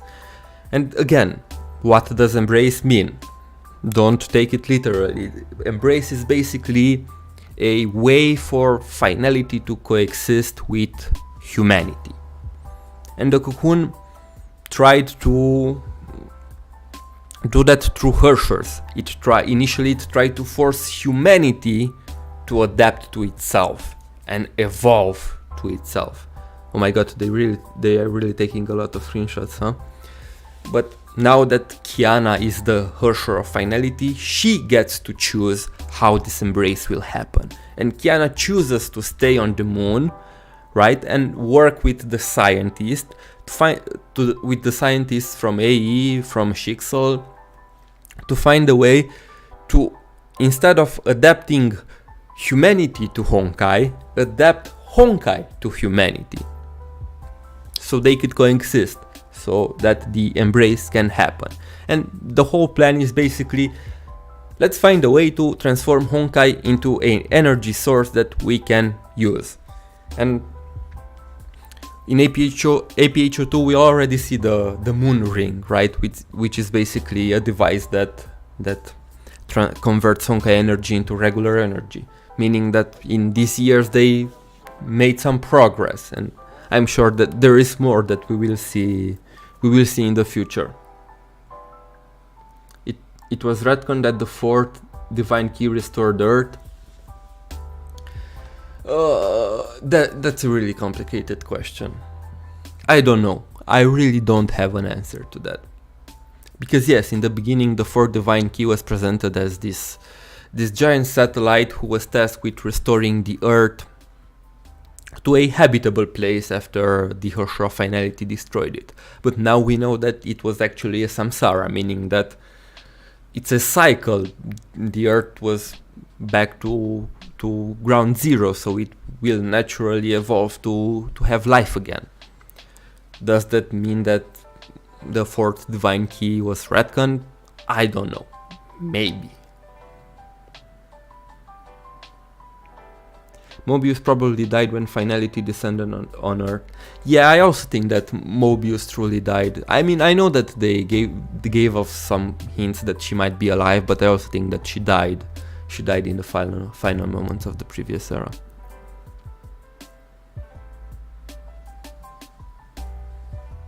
Do you think Ziggy's conversation with Kiana is a foreshadowing, like using Arahato to travel to other planets? Seems fun. I mean, it could be. It could be. Speaking of conversations, let's move on to Kiana saying her goodbyes, right? She will stay on the moon. She first makes contact with Membronia, lets them know of her plan, and after that she gives the people of Earth a message through their dreams.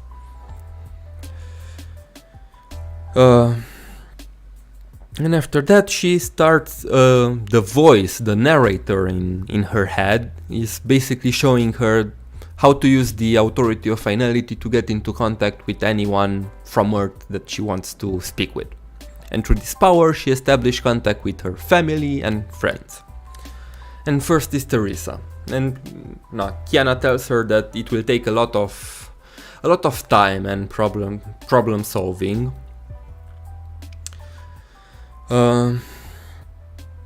But they need to find a way to convert the Honkai energy in normal energy and use it to basically put it to good use for humanity. After Teresa is Siegfried, Ziggy,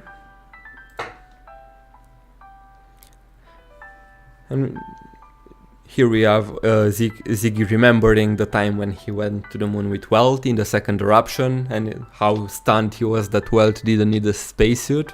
But now, apparently, New Atra has artificial air, so visiting her won't be that troublesome. And Siegfried asks Kiana what will she do after she's done with her work on the moon. It's interesting to see that Kiana is not very sure. She gives very, very basic answers like maybe growing flower beds or traveling the world. But that would be pointless since she has the Herrscher of the Void's authority and she can just teleport everywhere she wants. And Siegfried asks if she can use the authority to travel to Venus or Mars, and Kiana replies that she doesn't think so. And this is interesting because this confirms that basically she can't use her authority to go to another planet. And after that, Kiana adds that with time everyone's Herrscher core will start to dim and disappear because of the siphoning of the authority of finality. So they will be able to use their Herrscher powers for the moment, but those powers will dim with the passage of time until their course will disappear. And we know that in APHO, 8 years later, they don't have the course anymore. At least I am almost sure that they don't have the course anymore, only residue power left. And she says an interesting line, because she says that when the time comes, all humans will be as powerful as Herrschers, and just as free, without losing the purity and beauty of their originality. And how do you interpret this line? All humans will have harsher powers, or it's something else that needs to be read between the lines? And I think it's the latter. I don't think she refers to the fact that all the humans will become Hershers, but more so that Honkai will offer them possibilities that they could never have dreamt of. Right? Like, it's a whole new source of energy. Technology can boom. Travel between planets could become possible, or different worlds. I think this is what she means. Homo Labs, we won't know for sure. Mihoyo is a master of plot twists. Who knows if Mobius is still alive? Maybe she even dragged Eden with her and hiding somewhere. I mean, never say never. She very well could just appear at some point in the future. I think she was just joking when she said she can travel to Venus. I mean, I don't know. To me she seems serious, but maybe? We'll have to see.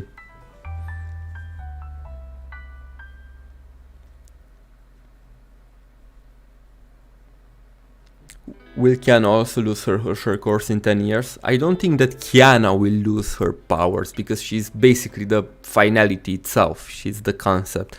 But I think the rest of the Hershers will lose their powers.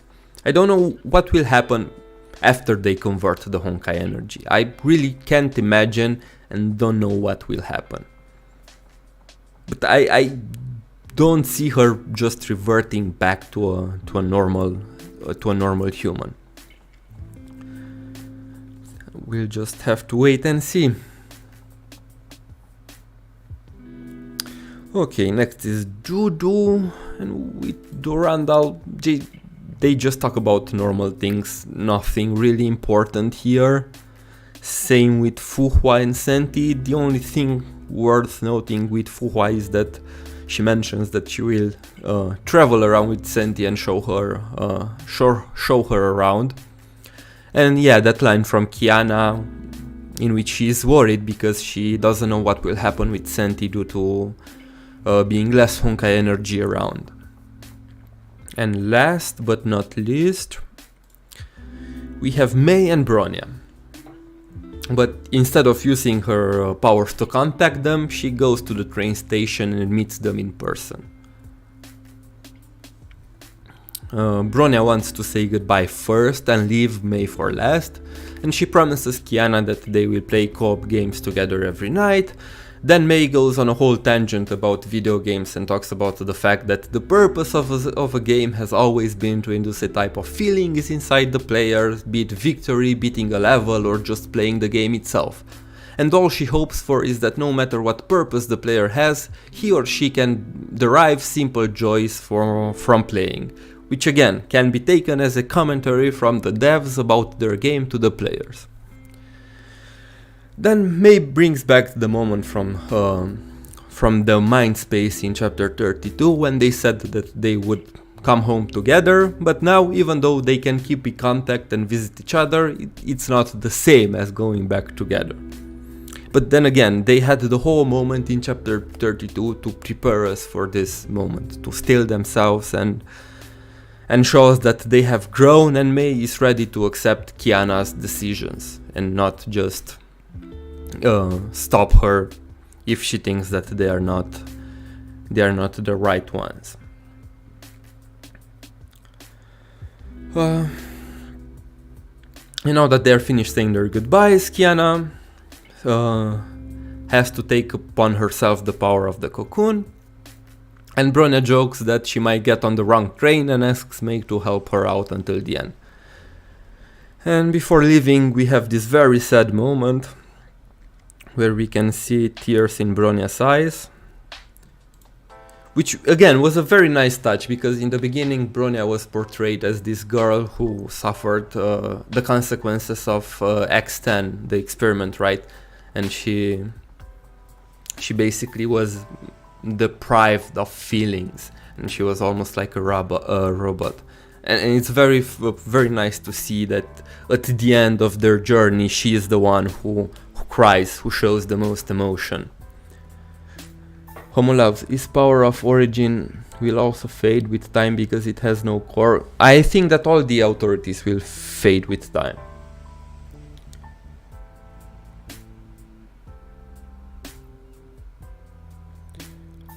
Wait, what will happen with Dark Cele? We have no idea. But we know that from the trailer from part 1.5 that the next story will focus on her. So I guess we will find out soon. If every Herrscher except Kiana loses their powers, will they be less interesting? I mean, I think that's a subjective perspective. I don't know. Do you find them less interesting in APHO?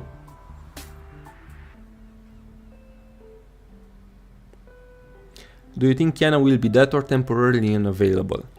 Just unavailable. I don't think Kiana will die. In fact, I think Kiana will be back in the story, and I think she will back sooner than most of people think. And I'm gonna be bold and come up with an assumption, and this is not backed up by anything rather than my wishful thinking, a lot of copium, and my own imagination. I think Kiana will also play a very big role in part 2. Maybe she will not be the main character, but I think she will be present in part 2 and she will actively play a part in the story.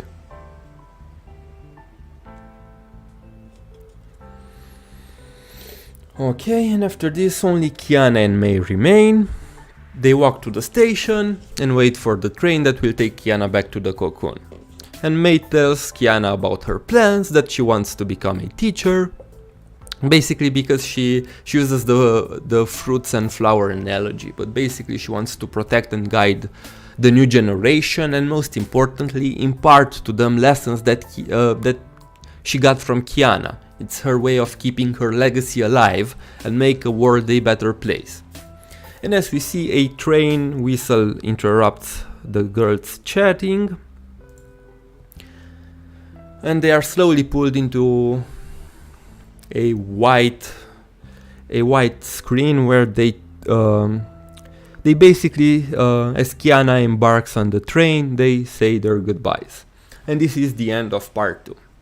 And as I mentioned in the pinned comment, we will talk about the graduation trip animation, and maybe make a whole stream talking about the whole story arc, or even the whole story of Honkai Impact Part 1 next week.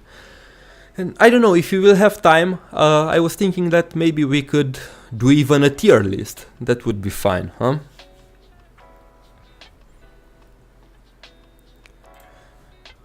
If Kiana comes back with those powers, how do I say this? Unbalanced, everyone is so weak in APHO, lol. Yeah. Basically, at this point, Kiana she's a literal goddess. She can do everything. She can manipulate time. We see her stopping time. I mean, there's no. Even if the rest didn't lose their powers, I still think that the power gap between the missing mans. I mean, they either will have to nerf her very heavily, or keep her constrained to the moon for a time, or I don't know, to another place to basically keep the stakes up, right?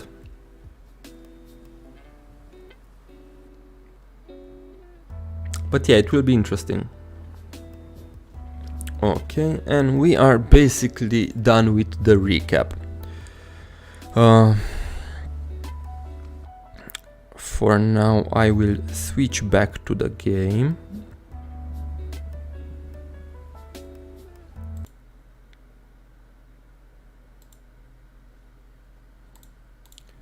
And I will take a 2-minute break. I will go to the bathroom and do a couple of stretches because I can feel my back hurting a little bit. And after that, I will come back and continue the Q&A, and we'll answer some of your questions, okay?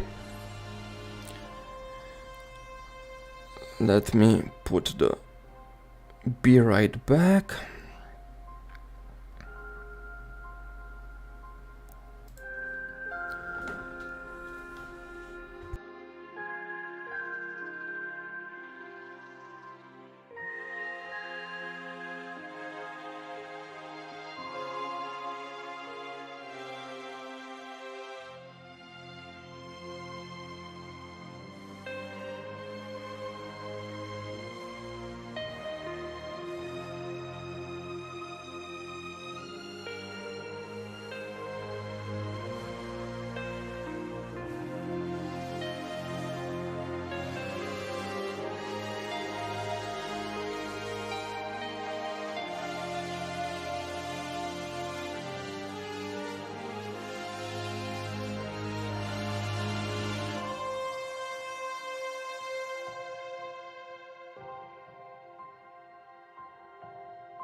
Alright, and we are back. Sorry about that, but I really can't sit too much in one position down because I have some back issues, and after an hour or two my back really starts to hurt and I need to get up and do some stretches.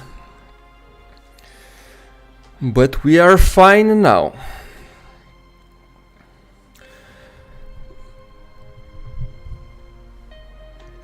Kiana can't really come to Earth in APHO since it's only been 8 years, so Sky People is still a threat. Yeah, but I see the whole thing with APHO as with the 5 to 10 years as her giving her a rough estimate. I don't think it's meant to take literally 10 years. She might be back even after 8, maybe they succeed. She says that she will be back after they find a way to neutralize the Honkai energy, the harmful parts of it. So who knows, maybe she will be back in APHO 3.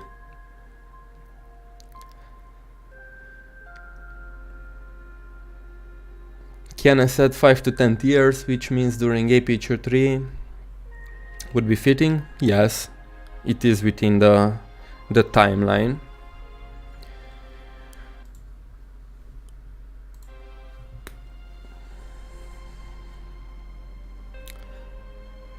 Sky People need to be dealt by the Valkyrie on their own without Kiana's help. I can also see that. But the way they presented the Sky People in Act 2, I think they are a much bigger threat than most people think. And I honestly think that they will need Kiana's help to deal with them.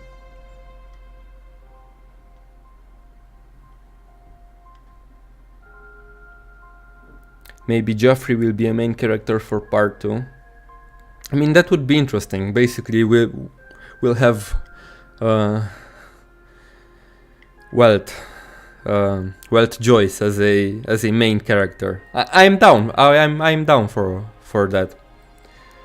Would be nice to see. What are the pillars Durandal and Sushang came across while returning to Earth? Durandal refers to them as stabilizer, but what exactly do they stabilize? Honestly, I don't know. From what I remember, I think those are meant to stabilize the space so that Project Stigma can work properly. I honestly didn't pay much attention to that.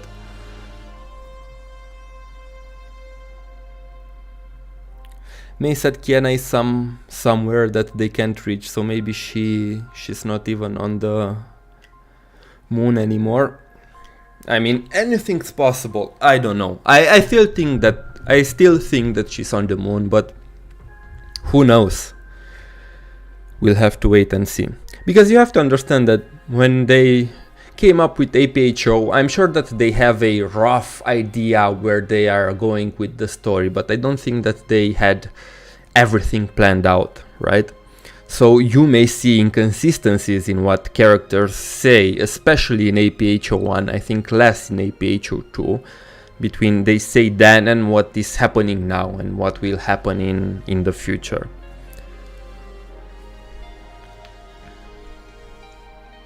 Got curious about what happens to Joffrey and Welt in the train with VA. We don't know. We know that at some point Welt and VA end up on the Sky People's ships, right, in the Alien Space manga, but about Joffrey we really don't know anything. APHO is canon in what way? Captain versus canon, it's another timeline. No, it's not another timeline. APHO is the same timeline as the main story, but 8 years in the future.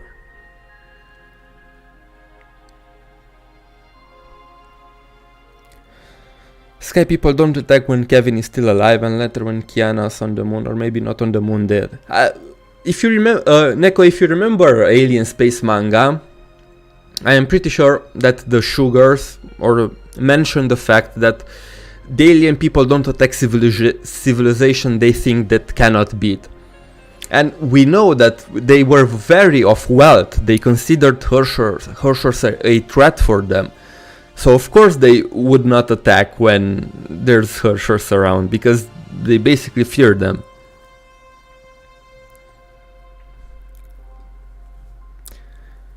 Will we be able to see that Kevin and May child in the manga?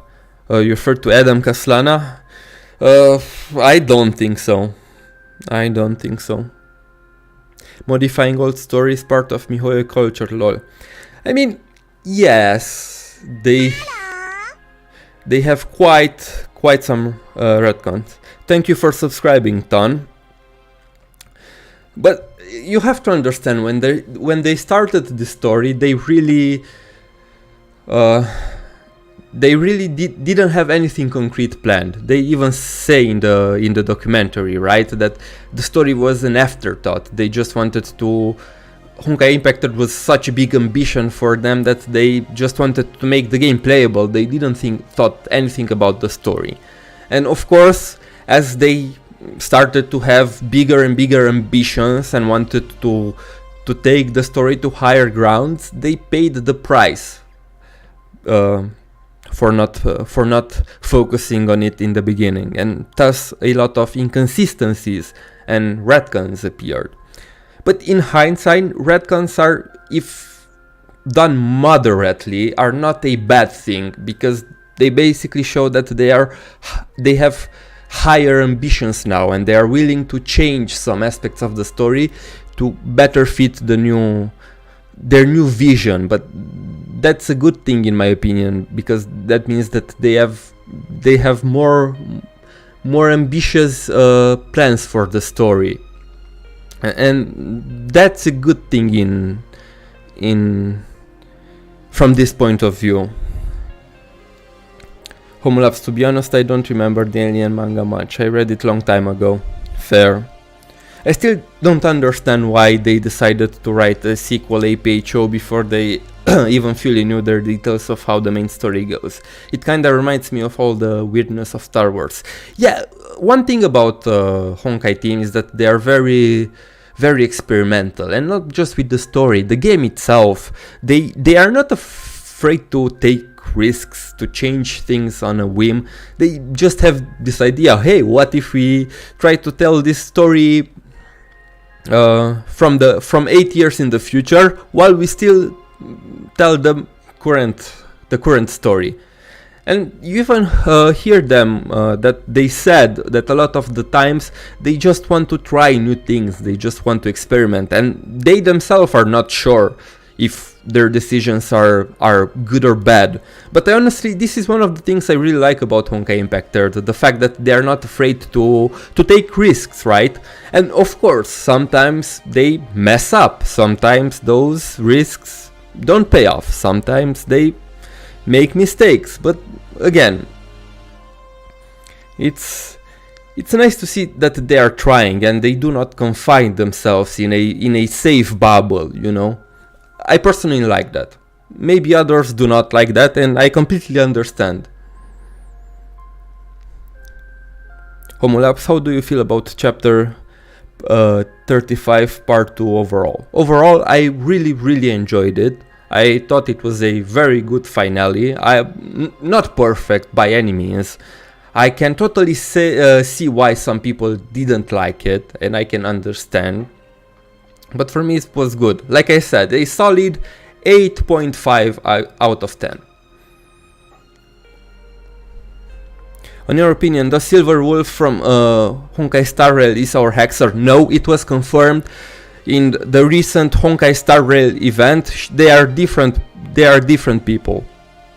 Because we learn more about Silver Wolf in this event, that she's from a planet. I don't have the name in my mind right now, but she's confirmed not Hexer Bunny, 100%. The last arc feels like it was too rushed, especially some characters' relationship. It seems like there's even a whole arc missing. Yeah, I do think some things were rushed, especially in chapters 32 and 33.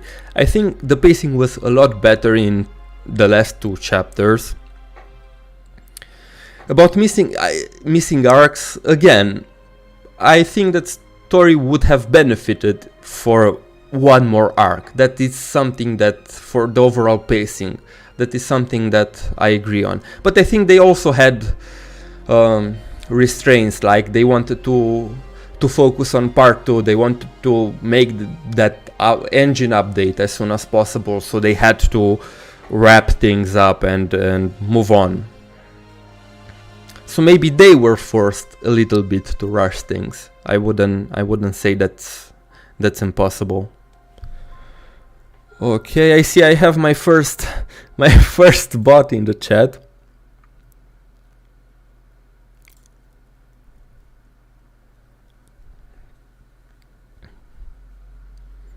That's funny. So do you mean that they can say in any moment that... Let me read the question again. So do you mean that they can say in any moment that APHO2 is not canon anymore? APHO is canon. I don't really understand the question.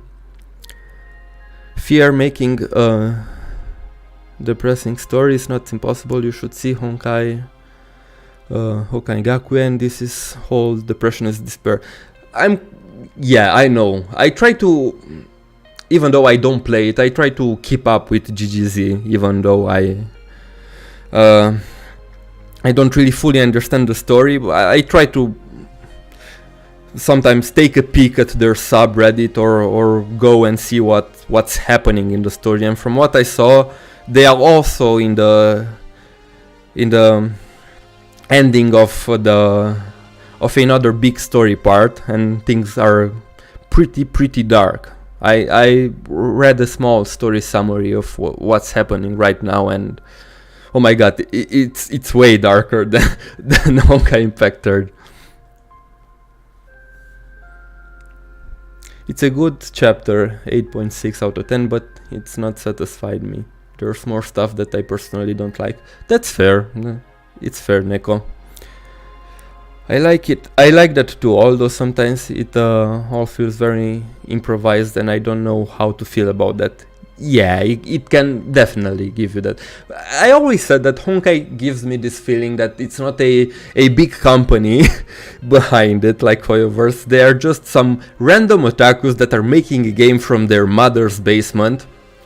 They're a team of, I don't know, maybe 10 to 15 people that are big Evangelion fans, and they decide to make this game and just go ham, just do whatever they feel like, just go ham with their imagination and try to spread this otaku culture and their love for anime and especially Eva. Homo Labs, do you feel Kevin could have taken the side of our protagonists and still receive his salvation and satisfaction? That's an interesting question. I think it would... What happened with Kevin is that he was set on doing this for a long time, because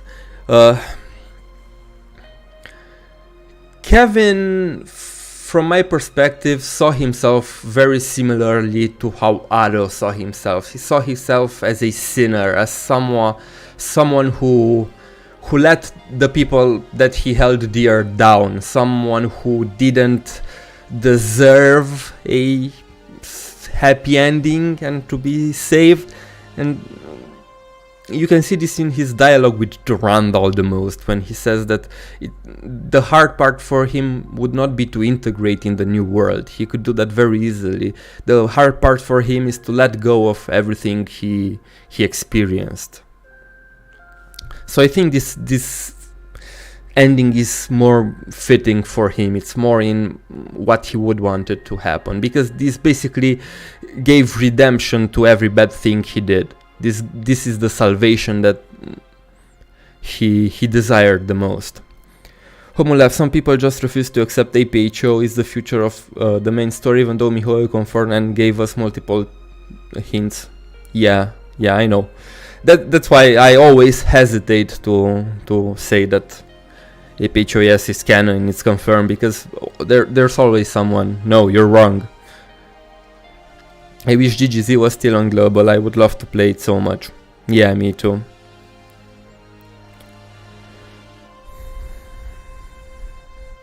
From the documentary, it really feels like the team is working without a 7 years plan like Genshin, and for the most part I think they make a pretty good job. Yeah, I also think so. And I also think that with part 2 we will enter a new era of Honkai Impact Art that will be more organized, more thoroughly planned out, and maybe we will see less retcons and less inconsistencies. Because they learned a lot in these years, and I'm sure that they won't just randomly start a new storyline on a whim right now. I can perfectly understand the situation that they were in at the beginning, right, when they made the game. That's understandable.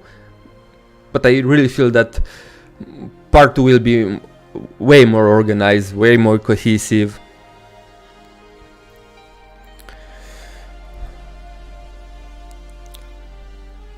Who was the Will of Castlevania Stigma speaking of when he told Durandal that was someone in the past who was immune to the negative effects of Stigma? I don't know. I initially thought that it was Hair, but after learning more I don't really think it was her. It may be someone that we do not know about.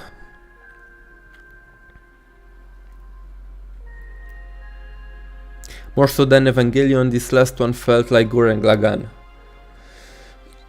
Yeah, I can see both, honestly. Here's some things about GGZ. It makes Honkai seem normal when compared to the madness that was GGZ. Apparently the imaginary tree is the body of a dead goddess.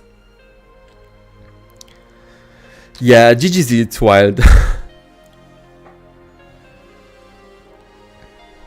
I see I can humbly think about it like Ado. I think I can get over the fact that Kevin died. He's my most favorite character. Yeah, I honestly wanted to see Kevin redeemed and integrated in the new world, but at the same time I realized that it's not what he wanted. So it's a fitting end for him, but he very much left inside me a similar feeling that Aro did, where it wasn't necessarily sadness, it was more an emptiness, you know, that from now on something will be missing from the story. Homolab, sorry to ask twice, but I was pretty confused about this. Can you explain the fell down the sky one day stuff about alien being who decides the fate of the her? Sure. If you refer to that prophecy, it was referring to the cocoon, yes. It was basically a prophecy that depicted the cocoon of finality arriving to this world for the first time. Does this theory seem sensible? Oh, hello, Hoyostans. 1.5 will be 3 years, and then part 2 will be a Honkai Impact Third open world in the new engine, more similar to Honkai Star Rail in Genshin. 1.5 3 years. Oh, so you think that the story of 1.5 will last that long?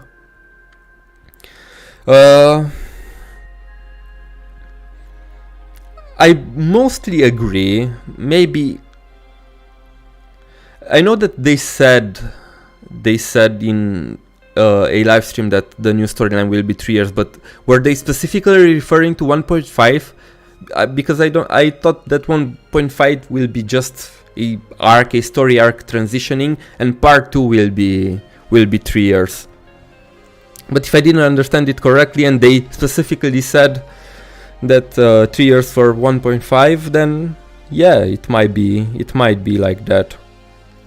Homolabs, do you hope that they will make a proper story out of APHO timeline, especially after party? Who knows, coming from when? A proper story, do you refer to a separate game or a proper story inside the Honkai Impact Third?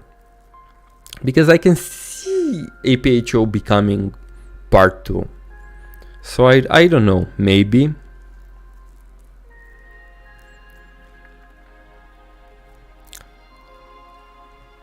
Hello Homo Labs, I'm from Indonesia. Hello, hello, welcome.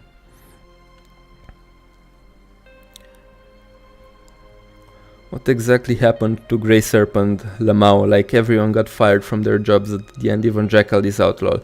Well, basically the whole Grey Serpent network collapsed, right? Because Grey Serpent 1904 didn't want to go along with Project Stigma, and he and Jackal basically collapsed the whole network. So I think they are basically dead, or even if they are alive, they don't have their shared mind space or that network. They're not a hive mind anymore, but I'm pretty sure all of them are dead right now. I'm eating my dinner now, so I will just chill and listen to what everyone says. Sure, no problem. Enjoy your meal. So is there any relation between Adam Kaslana and Adam in APHO? No, just they are both Adam. And I mean, Adam from APHO isn't even named Adam. He has no name, but in the files they found the name Adam, which the community took up upon and started calling him like that. But no, there is absolutely no correlation between the two.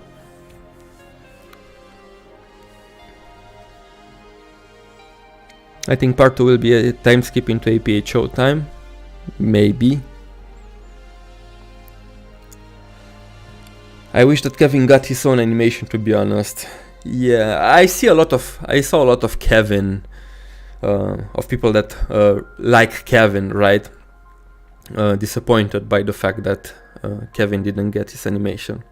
Yeah, I can see that if he's one of your favorite characters, you would want him to have an animation. But at least what they could have done is give him a proper Honkai Chronicles. I have a theory that the Honkai Impact's understanding of universe is still limited. In Star Rail they introduce new concepts such as Stellaron and Neon Soul.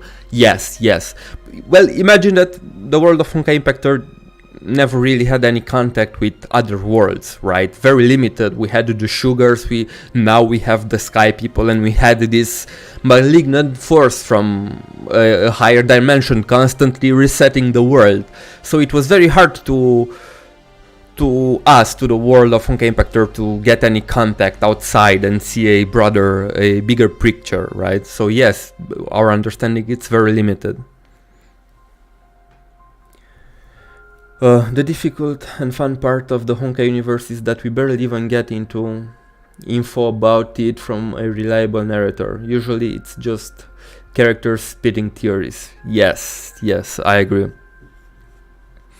And that's very confusing because a lot of times from a storytelling perspective, you see them talking, you see Ado's whole speech in chapter 17 about the imaginary space, imaginary tree and sea of Quanta, and you think, of course the devs put this in because it must be true and this is how they want to let us know these things.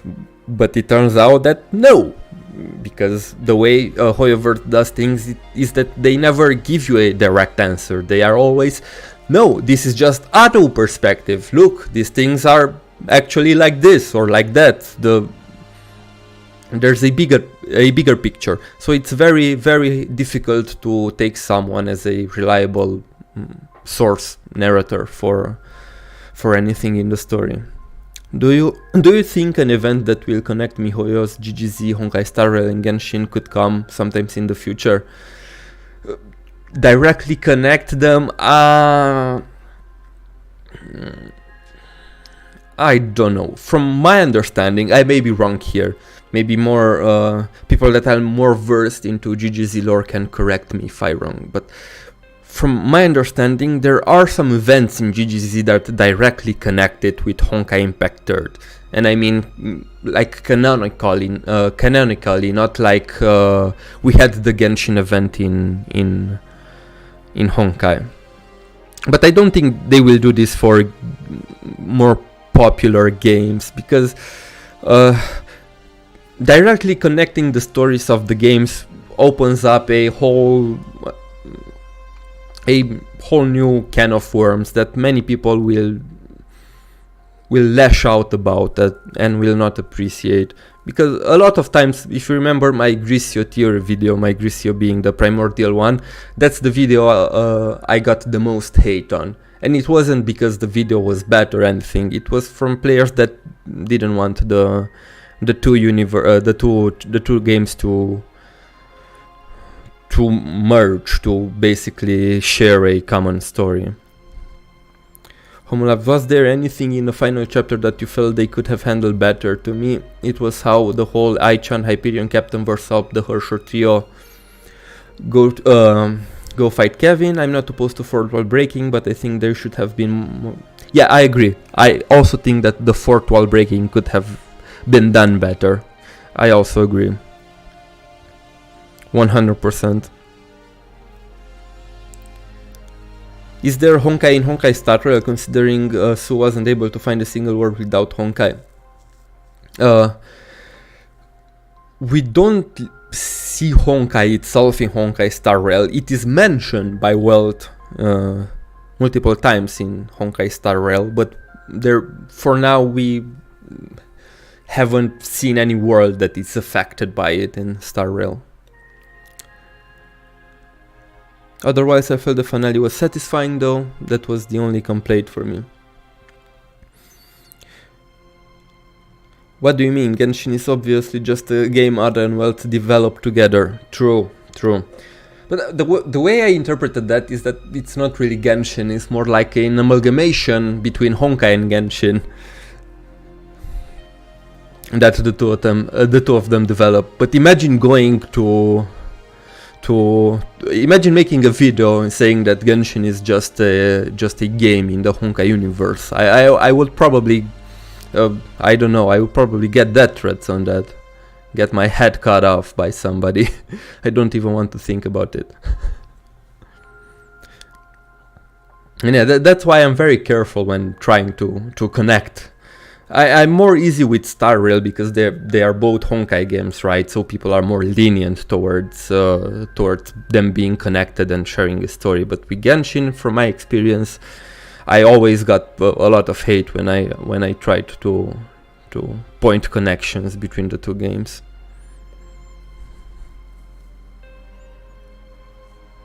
I can feel the frustration Otto felt when everything he knew about Honkai felt wrong and he had to start from the beginning. I'm a new player in this game and I need recommendations for Valkyrie. Well, the only recommendation I can make is that always the newer Valkyries will be the most meta efficient. Don't invest in older Valkyries. You can find a lot of guides by other players that are way more focused on meta than me. You can check out people like Fenrisk, like Ziasis, like Seraphim.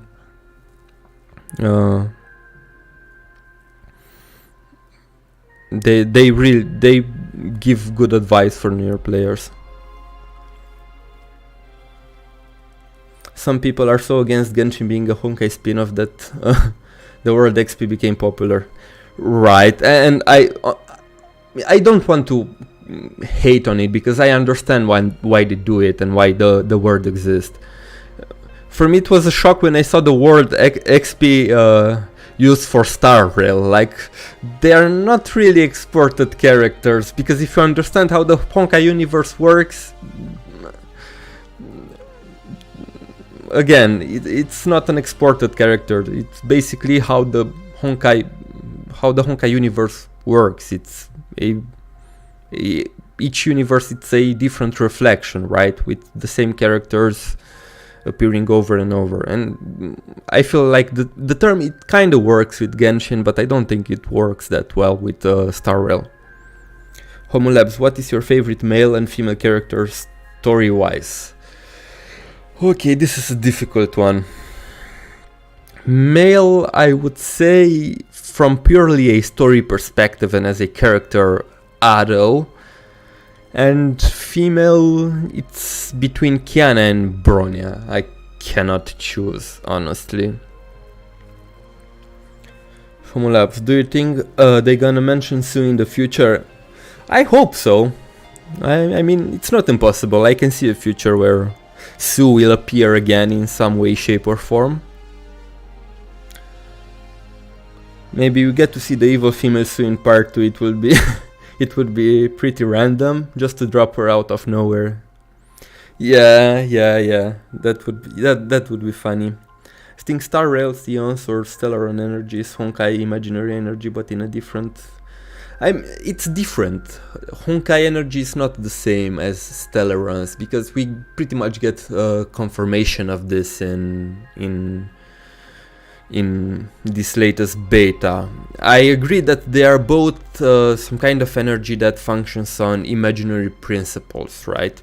But they are a bit different. While Stellarons come from Nanook, come from the destruction, and the Honkai energy comes from the cocoon of finality. So they have different sources.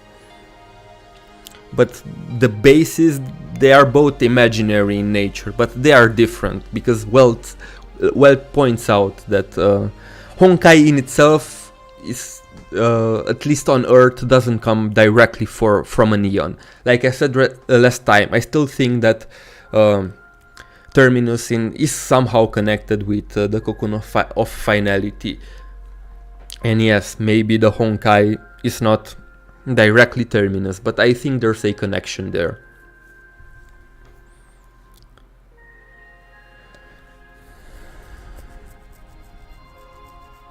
Meanwhile, Tears of Themis people vibing to the crossover stuff. Yeah, I saw there's a lot of crossover stuff in Tears of Themis. I know that they have Homus, they have Slimes, they have a lot of things refer to the other games. Cent is probably most value across the board for a new player. She covers both supporting and DPS. Yes, she is, but I'm afraid that from the looks of it, they are planning to bring out a new physical overall DPS. I think that she's still very relevant, but I don't think that she will be for long. I don't know how much you are invested in Star Rail's story, but do you think Mark 7 and Elysia might be connected in any way? I thought so at the beginning, right? In the moment, I don't really think so. They have similarities, yes, but no. I don't think that March is connected with Elysia. Who is your favorite flame chaser? Now that's a hard question. That's a very hard question. But if I have to choose one, it would be VOV. And I know it's ironic because it's the only flame chaser I don't have. It's kinda odd that MiHoYo hasn't jumped yet on the idea of a super crossover style game like Smash Bros, Marvel vs Capcom or Blizzard MOBA that died somewhere. Yeah, I can totally see, I don't know, a card game that would have characters from older games. Do you think Terminus is the cocoon of finality? No, I don't think that Terminus is the cocoon of finality. I think the cocoon of finality might be related to Terminus in some way, but we don't know how. But for now, what we know for sure is that the Honkai and Eons are different entities. This was confirmed by Welt in the most recent beta. So the base is the same, but the facet that dispenses it made them different. I think I'm lost here. What are you referring? Aishirokami, what are you referring to exactly? I think that part 1 is just an excuse for time for engine, I hope. Yeah, Neko, I agree. There are rumors that they are preparing for meta universe stuff for super crossover. Yeah, I heard that they want to make the metaverse by 2030. Well, that's a pretty big endeavor, but honestly, if someone has the means to do it, it would be Hoyoverse, to be honest.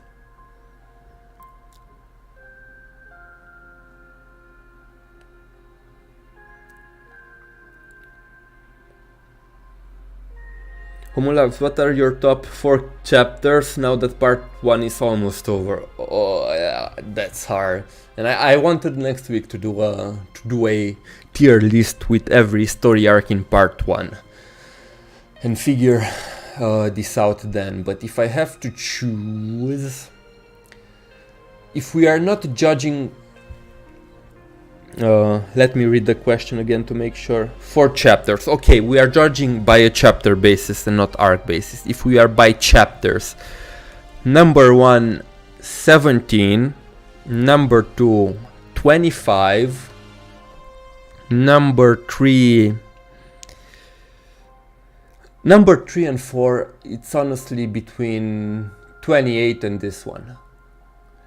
And I can't decide right now which is 3 and which is 4. It's interchangeable.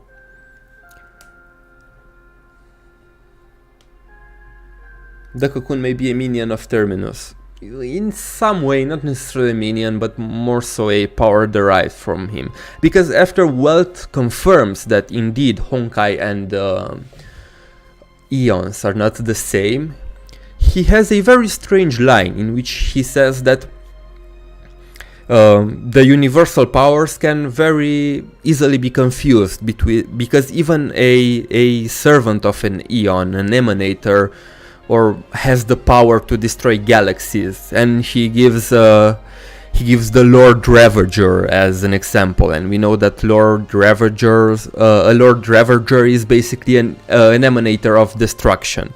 What are emanators, for those of you who don't know? In Honkai Star Rail, the characters derive their powers from pets, which are basically kind of philosophical concepts left by Eons.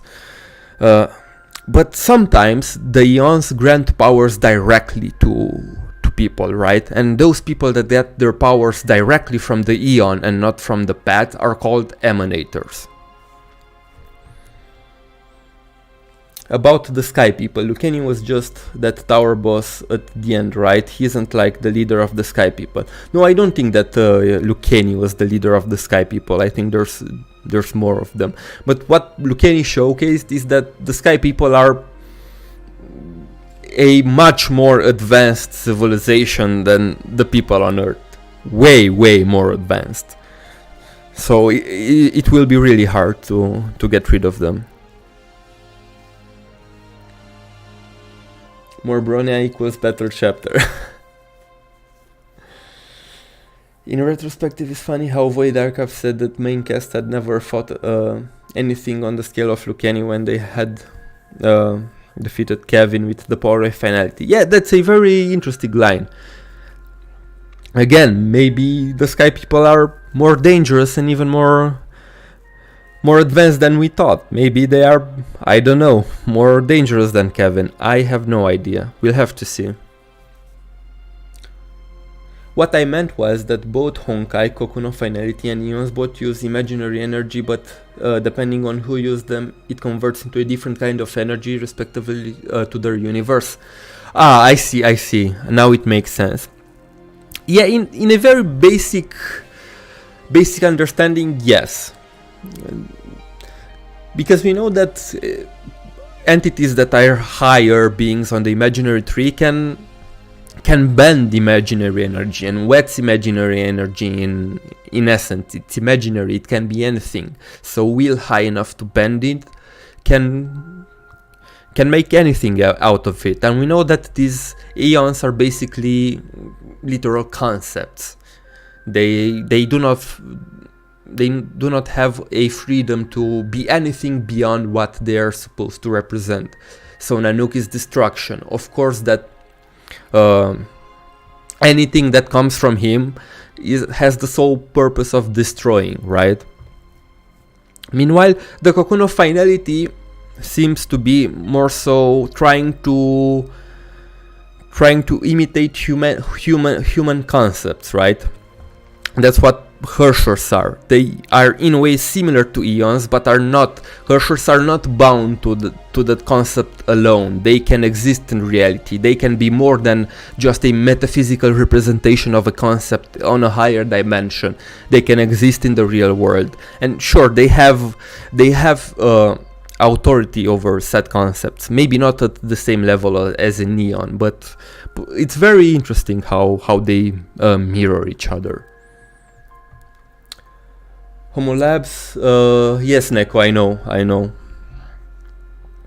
But let's not mention that, because some people may not know that, and maybe we want to let them experience for themselves and be surprised.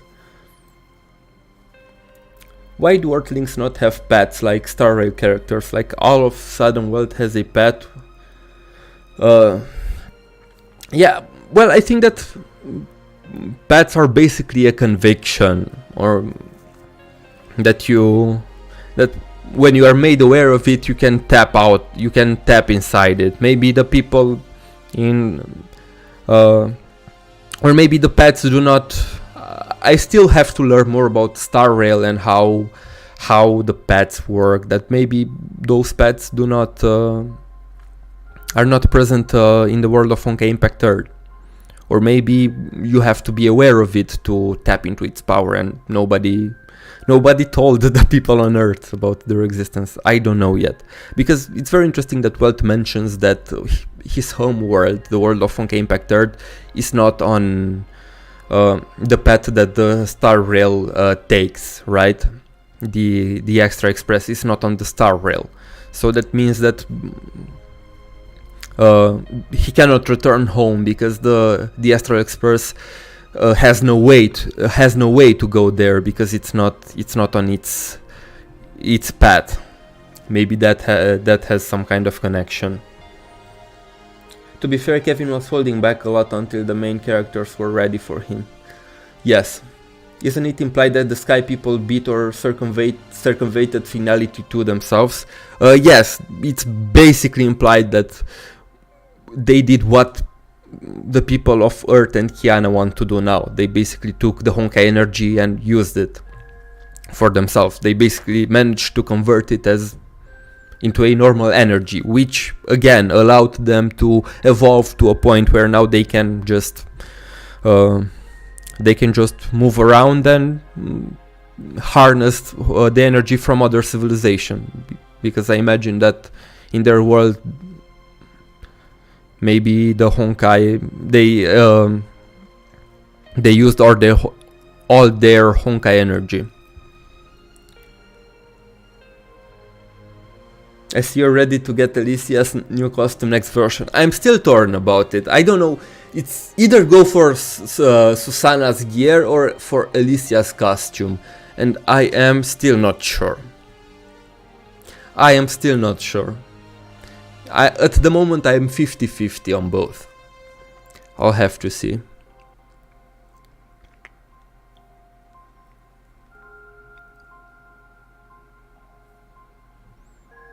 Also about the fourth wall break, Ai-chan was already destroying the shields with Earth's power. She only used us to speed the process, so they would have won without us. Yeah, I also think that Ai-chan's intervention didn't change anything. They could have done all these things without her. Like Bronya could have created a Stargate to go to the moon. Bronya could have also created a bunch of Selines to blast his shield to pieces, right? But Ai-chan was there to speed up the process and also allow us players to participate in the story, which again, I can totally understand why some people do not like it, because for some people self-inserting themselves in the story is not fun, and that's valid, right? Like I said, I saw many opinions, many reactions, from people crying, being grateful, to people hating it. So yeah, it's a hit or miss depending on the person. What is Star Rail's MC name anyway? I think unlike Genshin, Star Rail only has one MC, but you get to choose gender. Yeah, I don't think they have a name. They are named Vector X and Vector Y in the game.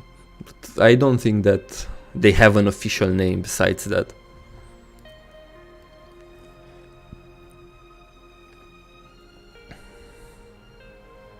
I'd say Honkai energy is infinite, but the Sky people avoid Honkai in some way, so they can't get access to it. I mean, we'll have to see. I'm sure that we will learn more about the Sky people in APHO3.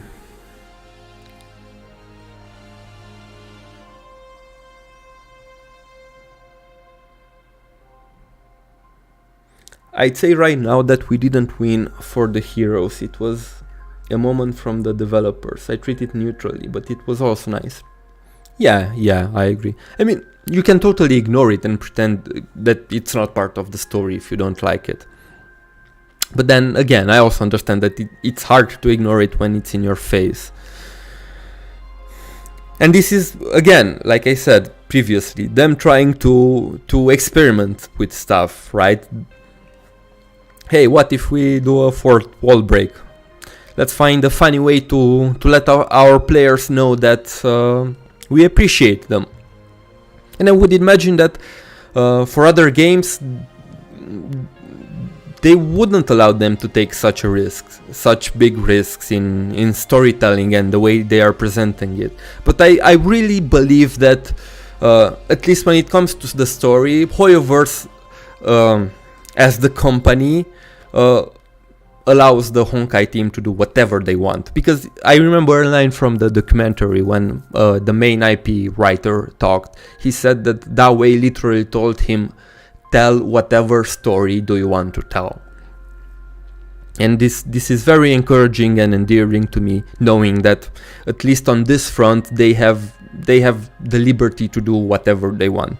Of course, there is less consistency, but I think that the moments that hit a lot more harder because of this.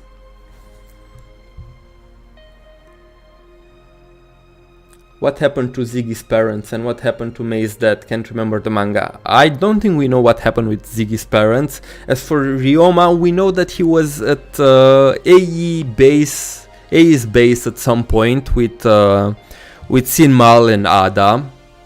This was during the Colosten arc, and that's the last time we heard from him. So I would imagine that he's still with A somewhere. I think an argument can be made that there's a fifth wall, since many times I interacted with a character. The character may have used our names, but they were still separate from us.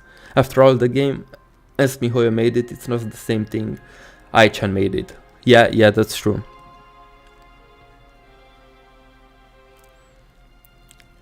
Maybe they were trying to do the Nier Automata thing. It fell flat for me emotionally, but I understand the intent because I know it's a thing that can work.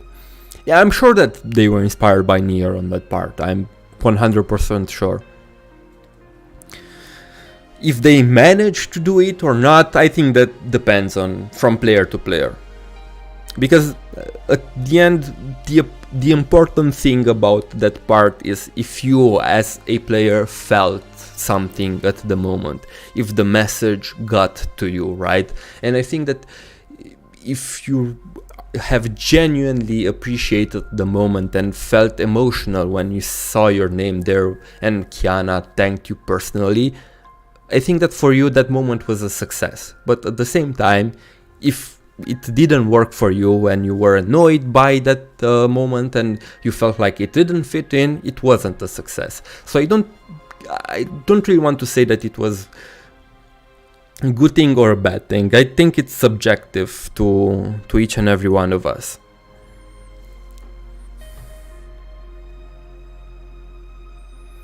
Homolabs, do you think in a metaphorical sense that Kiana, or rather the cocoon of finality, will metamorphose into a more powerful being, like a butterfly emerging from its cocoon?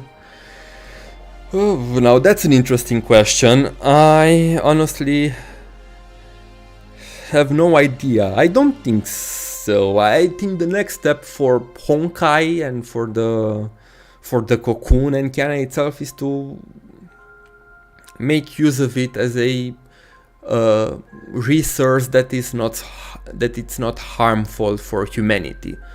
Now, what that opportunity can give us and what doors it can open, we'll have to see.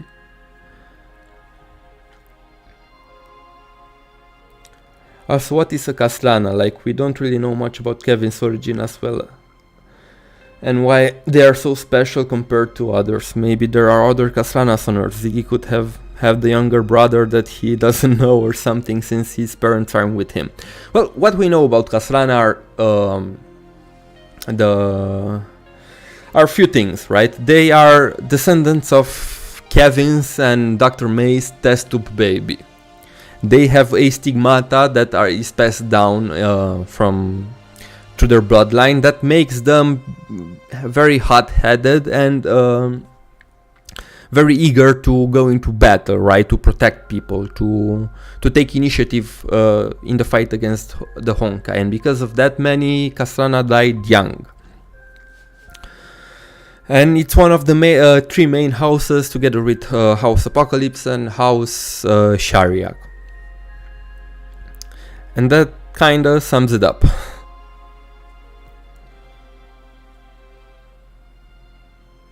By the way, another continuation of the thought about breaking Kevin's shield. It was a shield, it is a defense. Kevin had already lost the moment he used it, cornering himself. I mean, I don't see a shield as... I don't see defense as something, okay, I must hide myself because I lost. I still think it's a valid thing. I mean, maybe he could attack them from the shield and beat them if they couldn't find a method to break it, right? So I think it's a very blurry thing that can be interpreted in many ways, but it didn't happen. So the story chose to break that shield through us, and that's our reality, and we have to take that as fact. Yeah, but who is Kevin? Like, his parents and all of that, because Kevin was already special without the Mantis transformation. I mean, the story portrays Kevin as a regular boy, regular human being that was very athletically gifted, right? He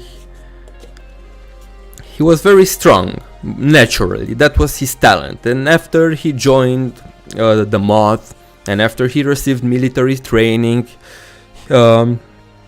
his power grew, right? After he became a Mantis, he became stronger and stronger. I don't think you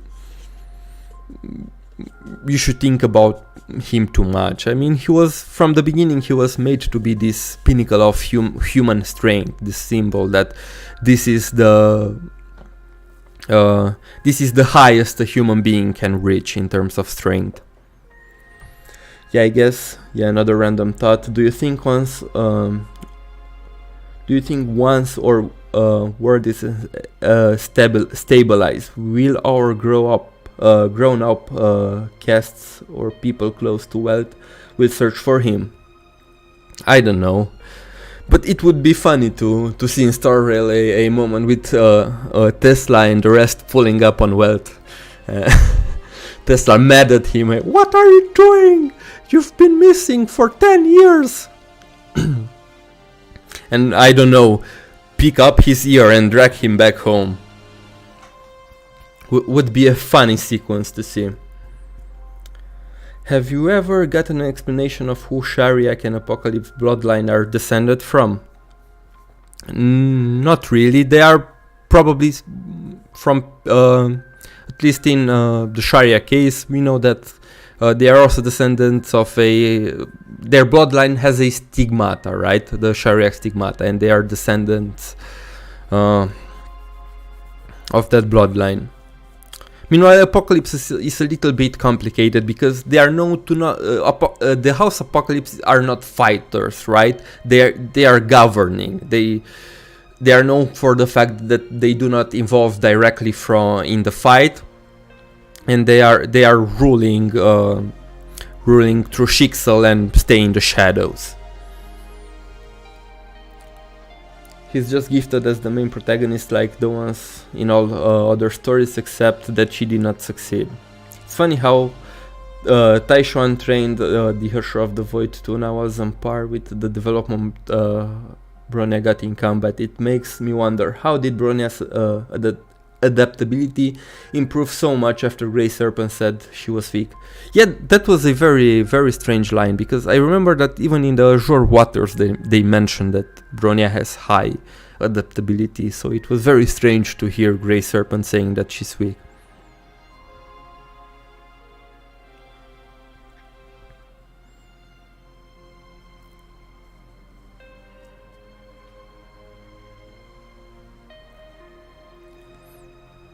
Also, maybe 1.5 for the story before part 2 will explore Welt and Tesla, since they got married, but nothing in the main story even hints at them having an attraction to each other. Not manga. Manga hints. Okay, another thing, the whole married thing I made in my Welt video was kind of a joke. We know that he has custody, he shares custody over Joy with a woman who has been described to be very similar to Tesla. Now, the fact that they share custody over Joy doesn't mean that they are truly married, or maybe it's not even Tesla. I'm 99% sure that it's Tesla, but I also don't think that they are really married. I just think that they are Joy's parents.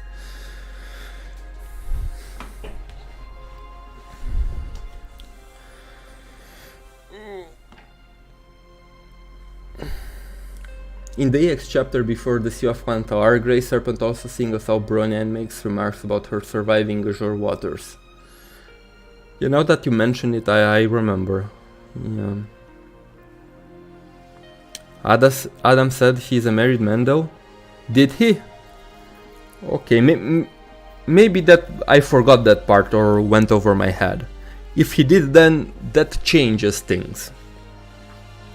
Then they are married.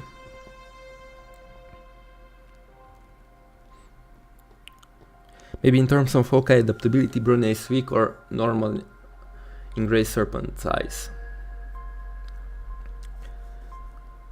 Could be.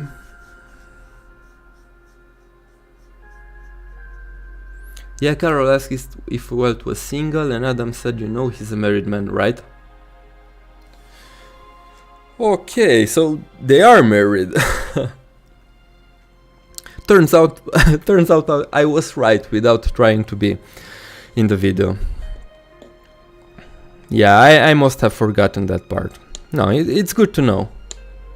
I hope that part 1.5 or 2 Schrödinger manages to come back to Earth, coping for playable Schrödinger. I honestly don't know if people want to see, after chapter 33, I'm not sure if people want to see Schrödinger anymore, because it's funny how before this arc, when I watched people play through the stories, everybody was excited when Schrödinger appeared. But after this arc, every time Schrödinger made an appearance, people were, oh, not again, not you, please no, because they know that every time Schrödinger appears, it's time for heavy science lessons. Data miner found a more clear image of the shadow in Welt's splash art of Honkai Star Rail, and Tesla smiles while blushing. Interesting. Do you think that the final enemy in part 2 will be the entity that Sue saw in the manga? No, I don't think that the entity Sue saw in the manga wants to have anything to do with Earth, or that it's bad in any kind of way.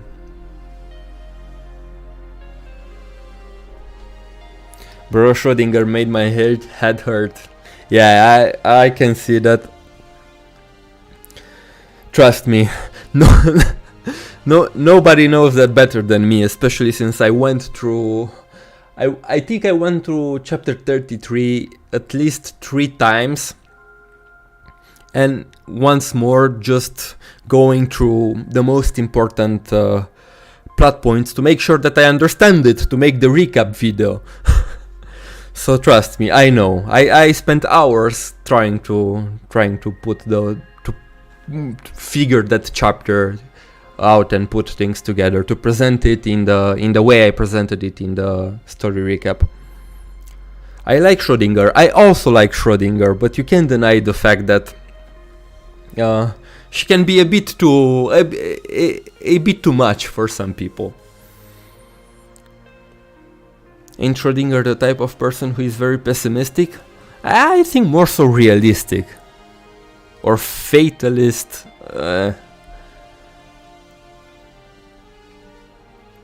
But the science lessons are exactly what I love. Well, I am happy for you. To be honest, I also love them, right? Because I am very passionate about this kind of stuff and about quantum physics. Otherwise, I wouldn't try to explain them in my videos. But I will, at least for me, I will be honest, they are also very tiring, right? After going through the script and trying to understand it, I feel very tired. But yeah, I also like them. I like Schrödinger most of the time. It's a shame she doesn't get explored much beyond being the one who knows stuff, though. Yeah, that and Nano Desu. I need Kevin and Flame Chasers in Star Rail. Well, let's hope. Let's hope that we will see them. What do you think of the Deliverance, Kevin? Design-wise, I think it was fitting for what it was supposed to mean, right? This aggregation of the dreams of multiple Honkai beasts, and very Evangelion-esque, to put it so. I also felt like Lambda and Mistalin felt really random for the final arc. They weren't hinted at all, just my opinion. I agree with Lambda, I don't agree with Mistalin. I mean, she was hinted way before this arc. She was hinted back in chapter 22, if I remember correctly, for the first time. I mean, for her there was always a build-up in the story. What will happen after chapter 35? Will there be another story? Well, luckily for you, next patch we will get chapter 36, which will be part 1.5, which is meant to be this transitionary story between part 1 and part 2. So yes, the story will continue. Lambda was foreshadowed conceptually, but not as a character. Yes.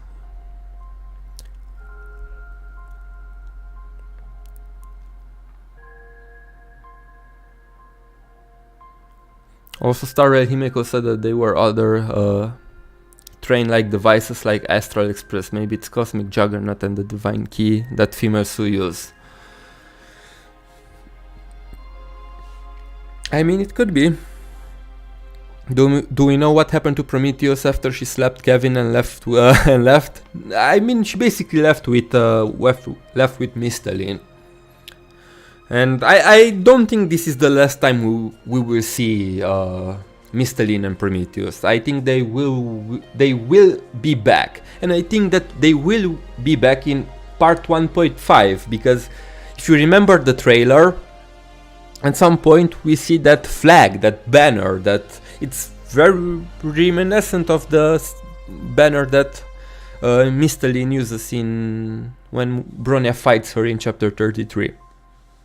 And since the story is connected to Sele and Veliona, which is also a form, I can totally see her and Prometheus making an appearance here. It would make sense for me.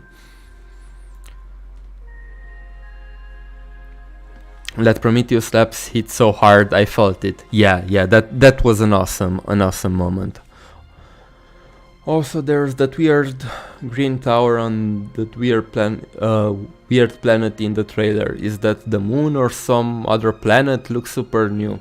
I think that's... I don't know. I don't want to say anything because that can be anything. But it looked to me more so like an entirely new world. An entirely new world.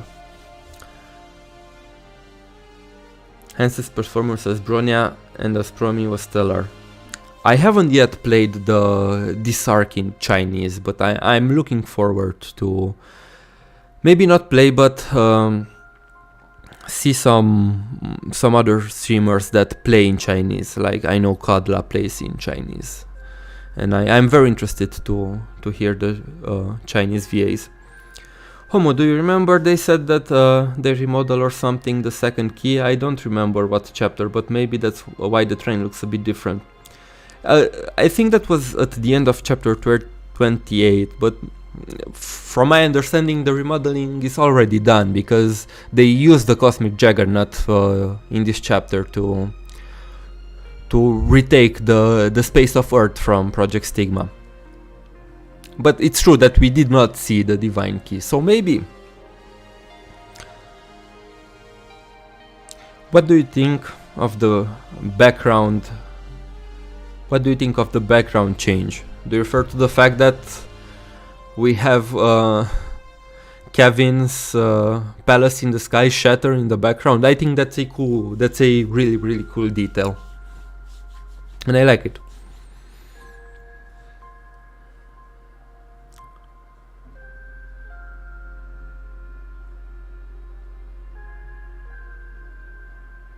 Imagine you're sitting on your throne, minding your own business, and random people keeps coming and annoying you. Rah, mood.